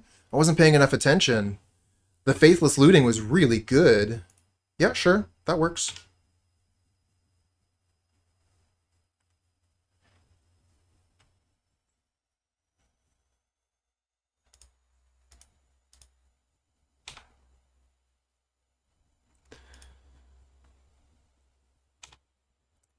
Not sure how we're going to dispute yet.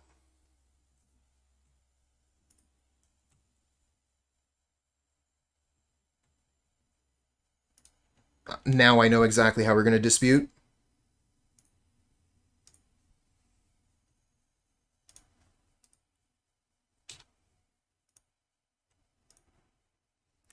Vampire's Kiss, Alms of the Vein puts them to 3. Now it puts them to 2. I think I might actually go for Alms of the Vein on end step here.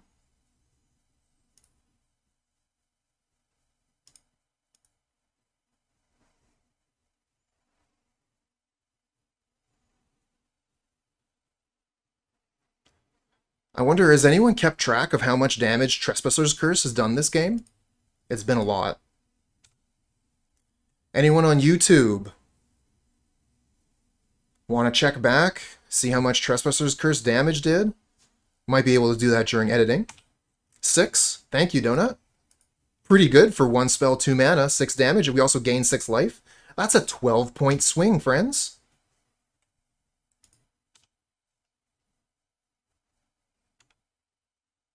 Alright, so use the blood token, discard Alms of the Vein, cast Alms of the Vein,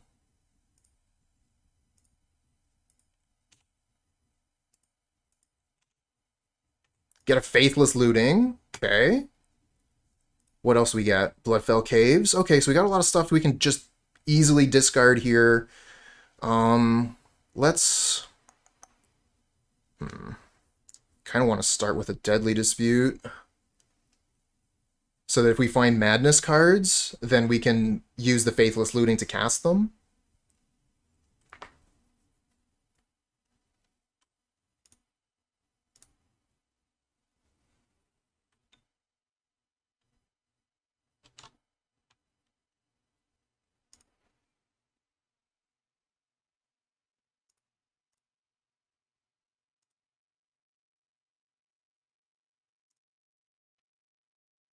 Oh.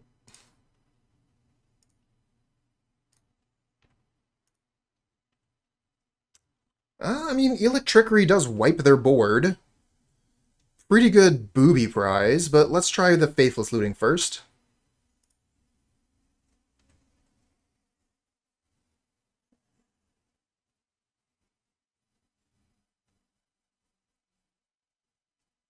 Should have played a land, I think, before the Faithless. Okay. Discard this and this.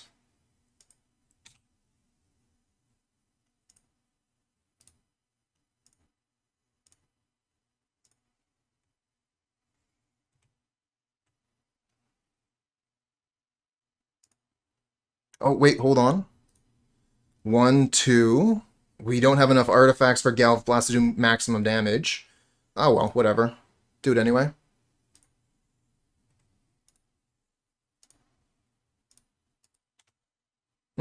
Okay.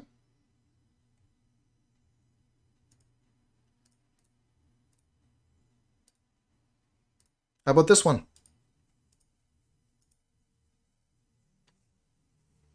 4-0. Beat a nightmare matchup. We have lands of our colors. We are missing some discard or blood tokens, but I mean, this is a keepable hand. So let's keep.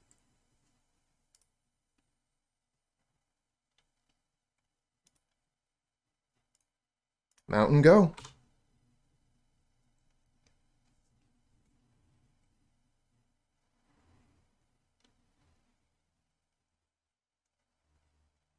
Drossforge Bridge.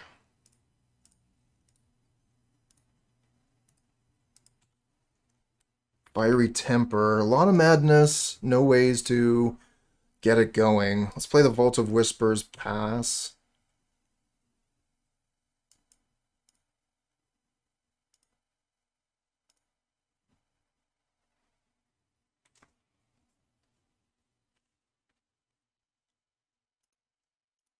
Another Drossforge Bridge. So this could be the mirror. This is the mirror. This will be an interesting one.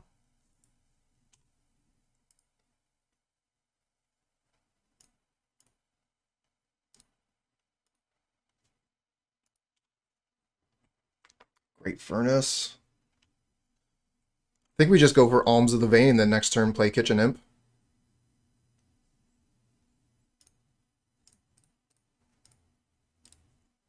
Kind of sucks, you know, like, casting these spells. We want to madness them to get that card draw.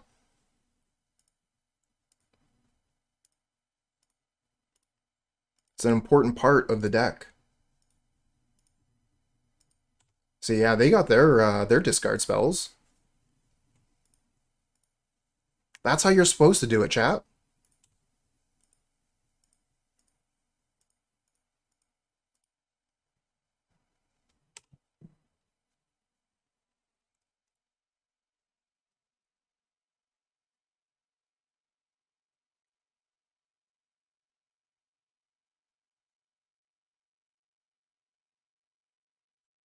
Hey, there we go. Faithless Looting. Okay. So let's see here. I think we play the Swamp in case we draw another Kitchen Imp with the Faithless Looting.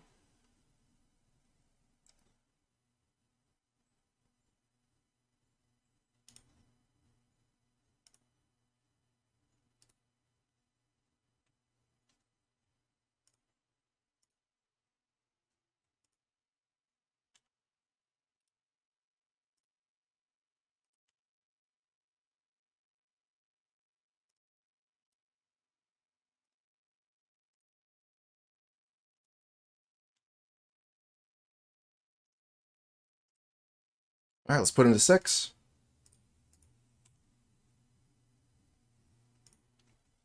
Pass the turn back.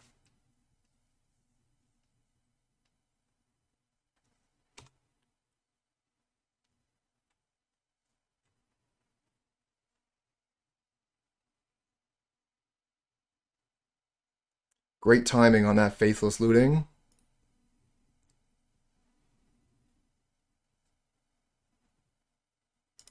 Vampire's Kiss, they gain some life.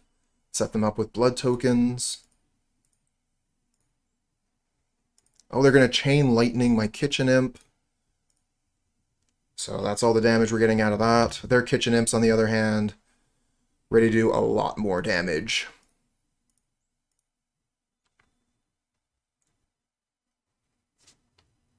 And an Epicure, for good measure. Get a Deadly Dispute. Guess we could play Epicure, Deadly Dispute the blood token. Can also just Faithless Looting and pray. Don't have anything good to discard at this point, though. We're going to take 4, go to 5. They have 2 cards in hand. Could just be dead. And I don't think we're going to kill. Yeah, we're going to dispute Epicure. We might actually want to, like, leave the Epicure on the battlefield, block with it, then Deadly Dispute it. No, I think we just Deadly Dispute the blood token. We have Faithless Looting, so we have a good way to discard cards.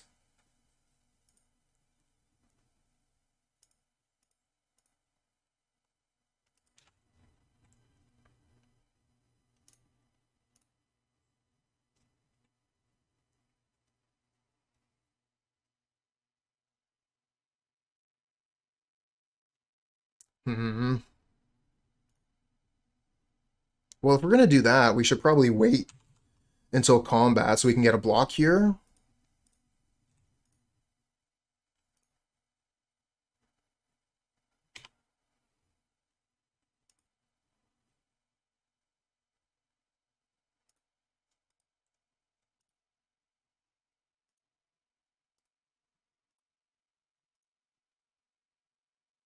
Then they're going to be like land Searing Blaze, and I'll feel really stupid.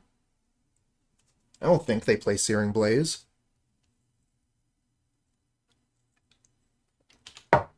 They're playing Deadly Dispute and Chain Lightning. So Chain Lightning is probably in place of Swiftspear. Although they also have room for Bump in the Night.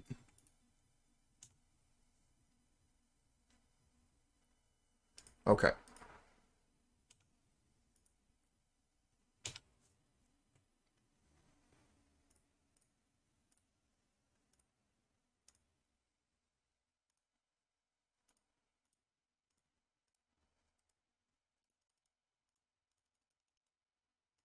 Not bad. That's almost kill.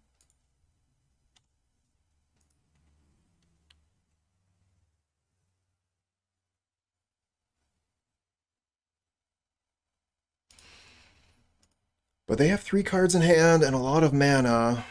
Kind of feel like if we were dead, they would have just killed us, but who knows?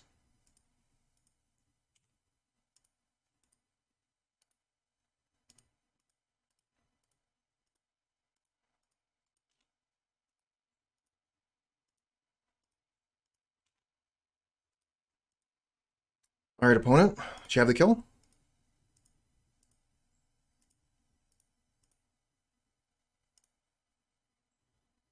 They do. GG.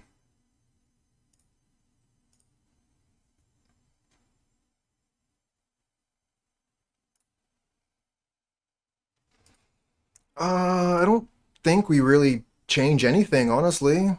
Trespasser's Curse would be like medium. It gains us a little bit of life, but honestly, I think our deck is exactly where we want it to be. Electrickery does almost nothing. Pyroblast does nothing. Edict isn't very good. Spellbomb is okay. Yeah, let's just resubmit.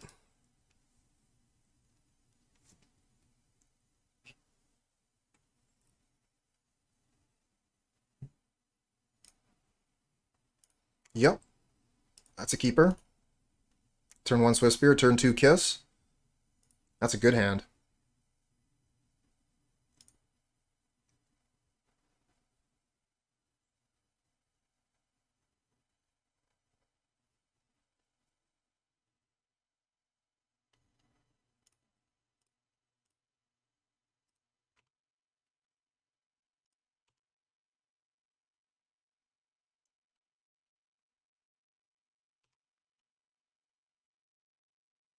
Another Swiftspear. Now we have a choice. We can either Kiss. Like, Kiss is the better use of our mana, but we lose a prowess trigger that way. On the other hand, if we draw a land, we can go Swiftspear, Alms of the Vein. I think I'm just going to go for Kiss.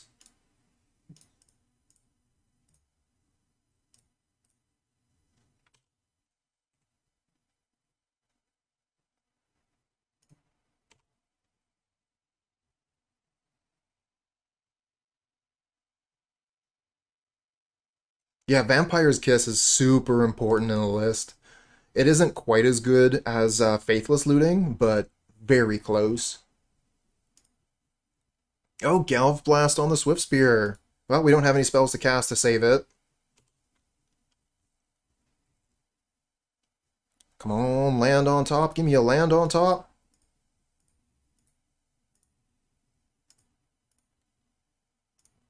Yeah, they had some pretty awkward lands, but if we don't draw a land, our draw is kind of awkward too. We don't. We could Deadly Dispute a Blood token. Draw 2 cards. We could just play Swiftspear attack for 1. Set up for next turn.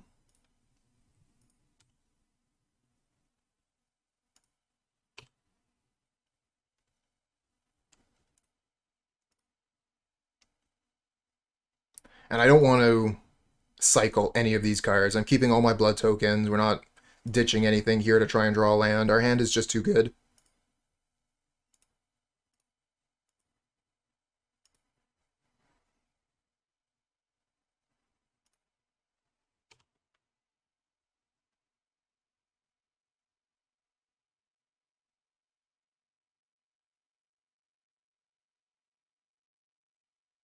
And Alms of the Vein. Switching our life totals around a little bit. Such a good card in a burn mirror. Having those life swings, multiple helixes. This is no fun.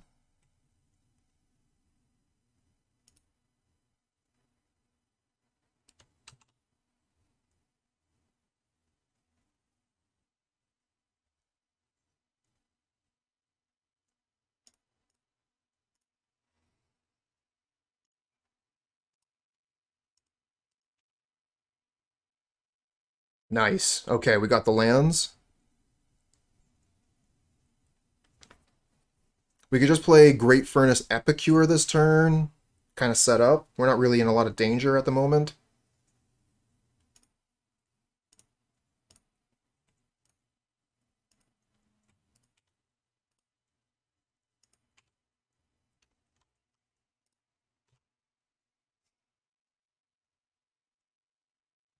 No blocks. They can get a better block at a later time. Swiftspear will get bigger than a 2-3. Good choice, no block. Some people would disagree with that. I think, personally, that Swiftspear is amazing in the deck, but some people disagree and think it's not the place for it. They think because you aren't able to cast it reliably turn 1 that it's not good. The thing is, like, cast this on turn 3, cast it on turn 4, you're still casting spells afterwards because most of your spells are cantrips. I think Swiftspear is amazing. But then again, you know, like, we kind of like come to these things on our own as well. I wasn't respecting Deadly Dispute in this deck for the longest time, and now playing Deadly Dispute in the deck, I think it's incredible. Meltdown, I don't know that one.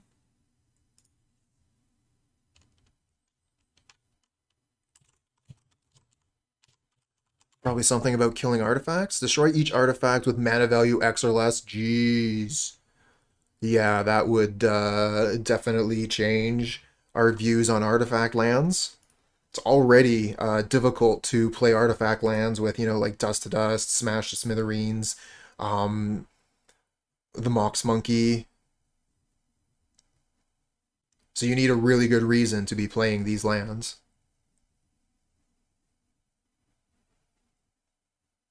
Yeah, Magnet Lad. I'm starting to come around to that way of thinking as well. Originally, I didn't think that it was ban worthy at all. We have a lot of cards that do almost the exact same thing as Deadly Dispute, but this one is the best one, and it's seeing play in so many decks. And I think that decks are like starting to, you know, like veer towards it, if you know what I mean. Like I'm building this Mardu deck, Mardu Synthesizer. The only reason it's going into black is for Deadly Dispute and Arms of Hadar. Yeah, I like this card quite a bit. Fodder Tosser's awesome. I was playing Fodder Tosser on my list previously, but I am not any right now, not anymore. Needed room for the Deadly Disputes.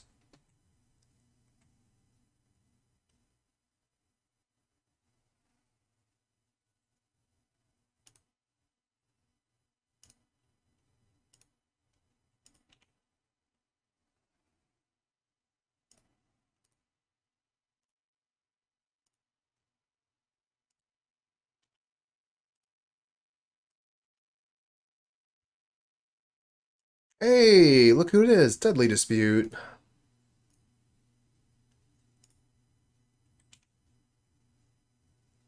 Life totals keep on switching around.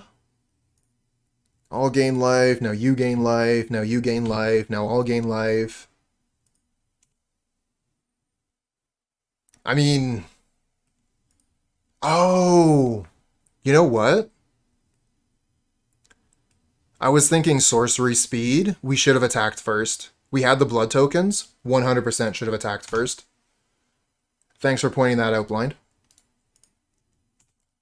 These cards are not sorcery speed when you have blood tokens.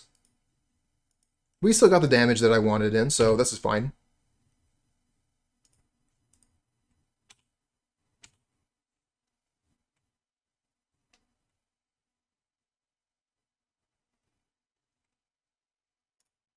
We can try and go for lethal if they don't gain more life. It's a big if, though. Thanks for the follow, friend. Okay, Chain Lightning our creature.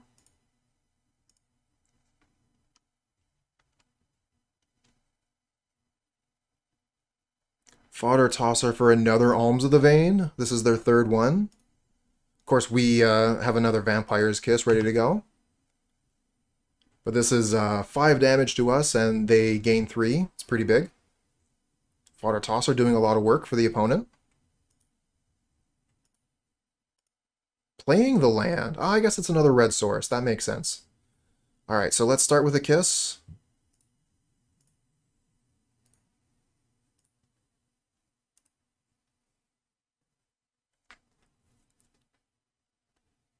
And I think we'll hold up Fiery Temper here.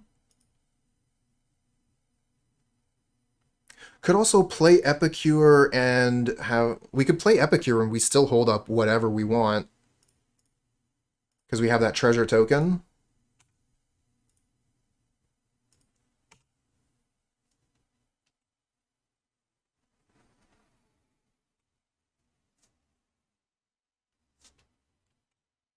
Deadly Dispute? That must be what this is. Yep. Deadly Dispute the Fodder Tosser. Okay. Keep their lands. Makes sense. I mean, we got a pretty high life total here, so Fodder Tosser doesn't really feel like the way to go. Faithless Looting, that's a big start of a comeback right here. And they really hit. I think we let this happen. Take the damage from the Kitchen Imp rather than throw Fiery Temper at it, because their life total is so low. I think we might be able to snap them up here. Oh, maybe I just Deadly Dispute this. Kind of like that, actually. I'm going to Deadly Dispute the Epicure here. I love it when they target my creatures with a burn spell, then I Deadly Dispute the creature. That's a really good feeling. Get a Galvanic Blast. Pretty sure this is lethal in hand. 10 damage. Think we can cast it all. That's 4 mana. Oh, we're missing... No, we have a treasure for the other red. Awesome. Indiana Coop.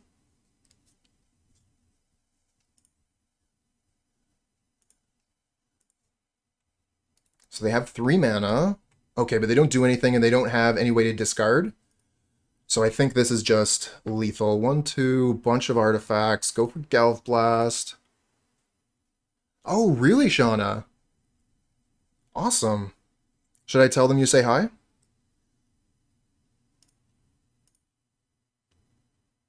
Cancel that.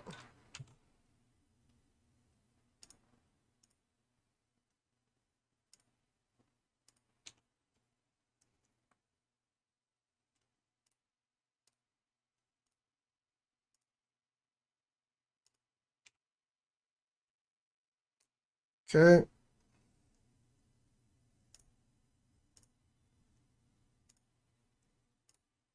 Bolcha.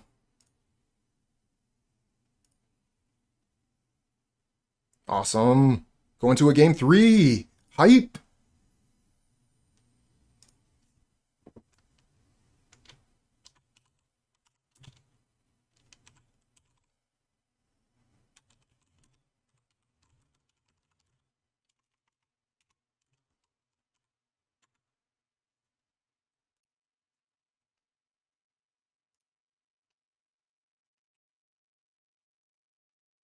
I could have drawn more cards. I specifically played the land so that if they did something, I could dispute in response.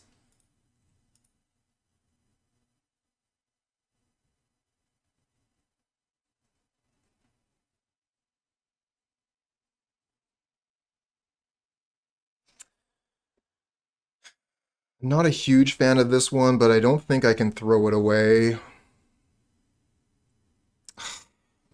We have our colors, right? Like, I don't want to throw away the lands. We've got all our colors. We just got to hope that our spells are good. Okay, our opponent's mulliganing, and also we gain 1 life on our land. So we're going to keep it.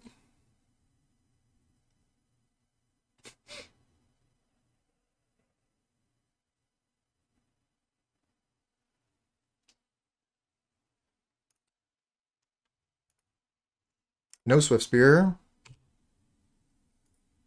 That thing's going to get some value, though, on us, being able to attack in turn after turn.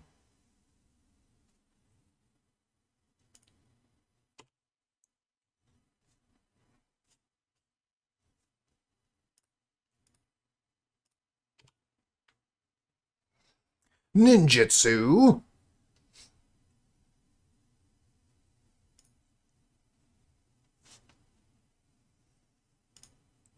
Ooh, Birox TV, I see you have the mana to open a chest. Four of a kind. Let's go ahead and take care of that right now.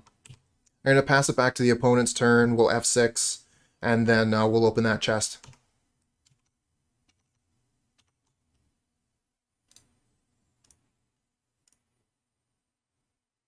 See what we get? We get 10 play points and a Nightmare. This is a classic Magic card from the early days. 6 mana creature with flying, and Nightmare's power and toughness are each equal to the number of swamps you control. See, Shauna has the mana for a chest. We'll open one more. We get 5 play points, Feverent Mastery, 5 mana sorcery. You may pay 4 mana rather than the spell's mana cost. If 4 mana was paid, an opponent discards any number of cards, then draws that many cards. Search your library for up to 3 cards, put them into your hand, shuffle, then discard 3 at random. We also got Trash for Treasure, a 3 mana sorcery. As an additional cost to the spell, sacrifice an artifact. Return target artifact from your graveyard to the battlefield. Okay, so what did they do? It looks like they hit us with Alms of the Vein. We get a Faithless Looting. Awesome. So now we can play 2 Kitchen Imps.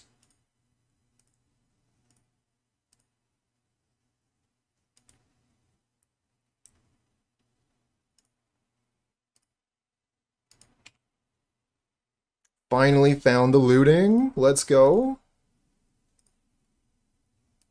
We got a little bit of catch-up work to do, though. We're going to need to gain some life if we want to win this game. I'm actually considering holding one back as a blocker. It's probably wrong. They'll probably kill it, and then we miss out on the damage. Let's move in for combat.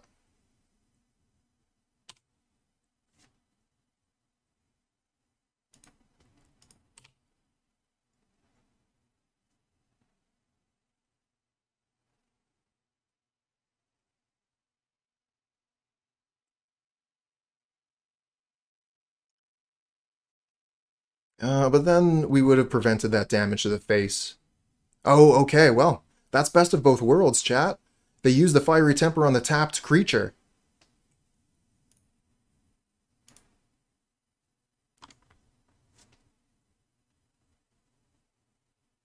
Get a Galvanic Blast. We have 3 artifacts.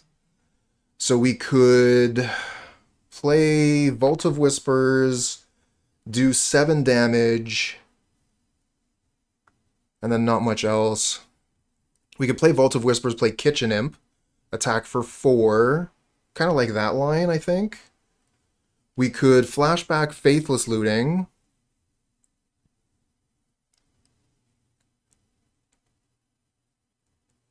I mean, we don't get 2 Kitchen Imps, right? We only have 4 mana.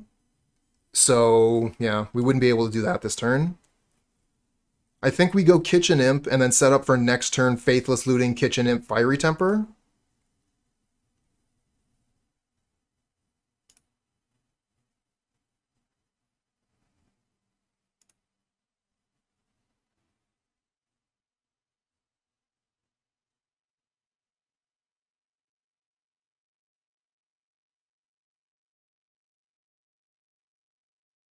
I mean, looting isn't going to be much better next turn. We don't have the 5th mana anyway.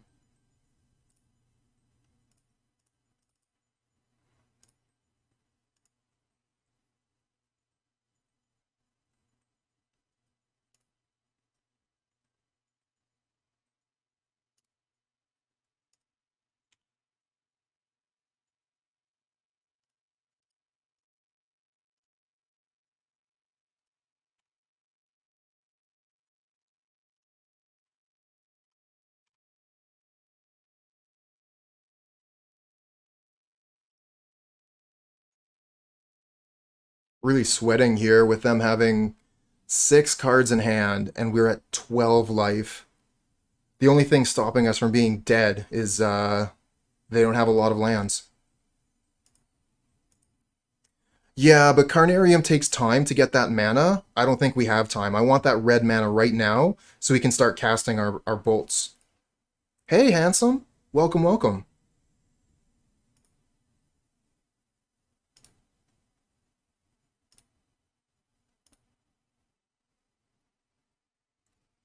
Like, we're already kind of low on red mana. Although, actually, like, Carnarium, return Bloodfell Caves, gain another life. Low-key would have been awesome. Hey, alright.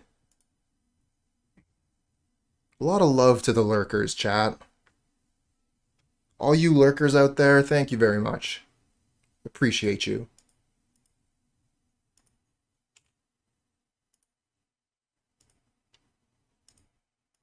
Deadly Dispute.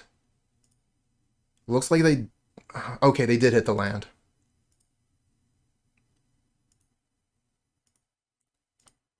Faithless.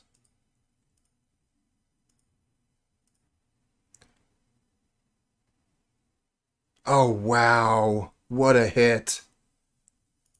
That's brutal. Gain another 3 life, they go up to 20 again. And then I take 7, go to 5. Ouch.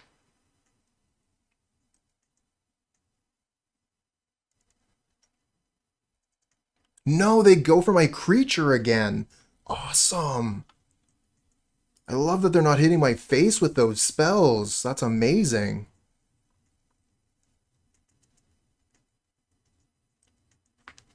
Think we go for Kitchen Imp. I still think we're dead, honestly. We haven't found any of our life gain this game. We found 0 life gain, and opponent has Alms, Vampire Kiss.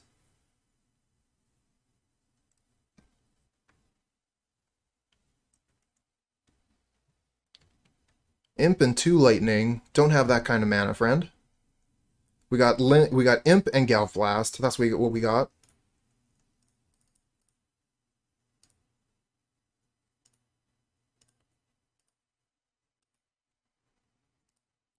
I don't know, like, we probably should have burned out this Epicure ages ago. This Epicure has probably done us 5 damage.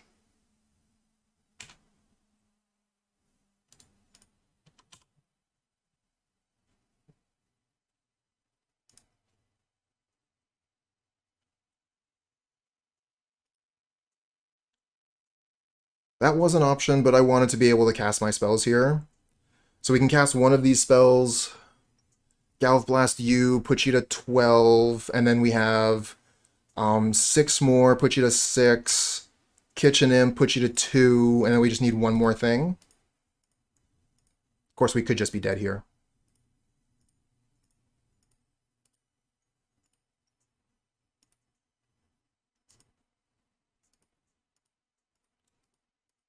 Probably gonna actually need to kill that. Let's think about it. We're going to... Let's see here. If that connects, we go to 5.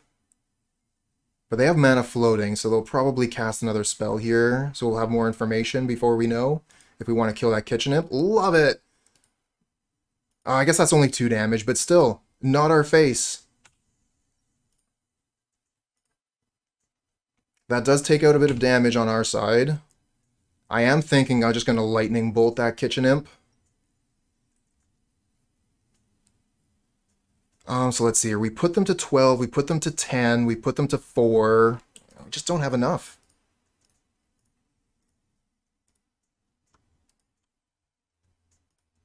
Voldaren Epicure gets through again.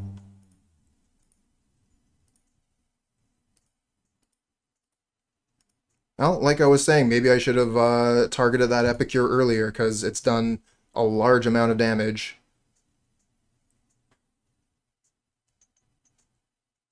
Oh my god. And here's a Swamp Fish.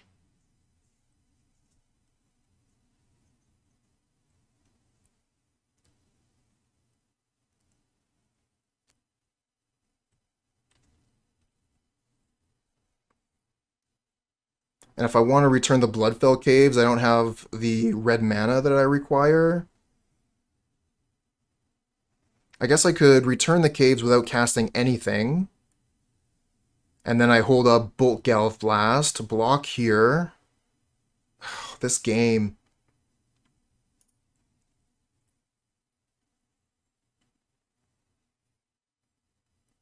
Yeah, having access to zero Vampire's Kiss has really hurt us.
We're gonna try and go as hard as we can, but oh my god. I didn't even see this. Oh, that's so scary. They got some interesting stuff in their deck. If they want to go big, that's really cool.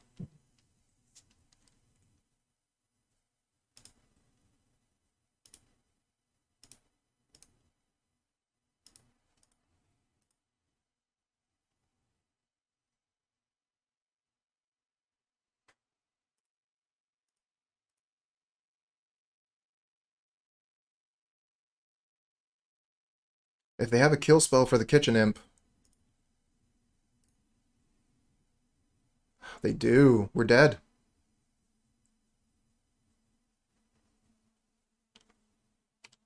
I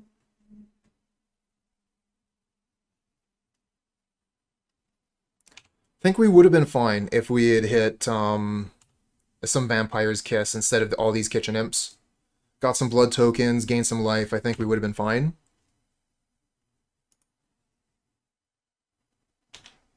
And we're dead.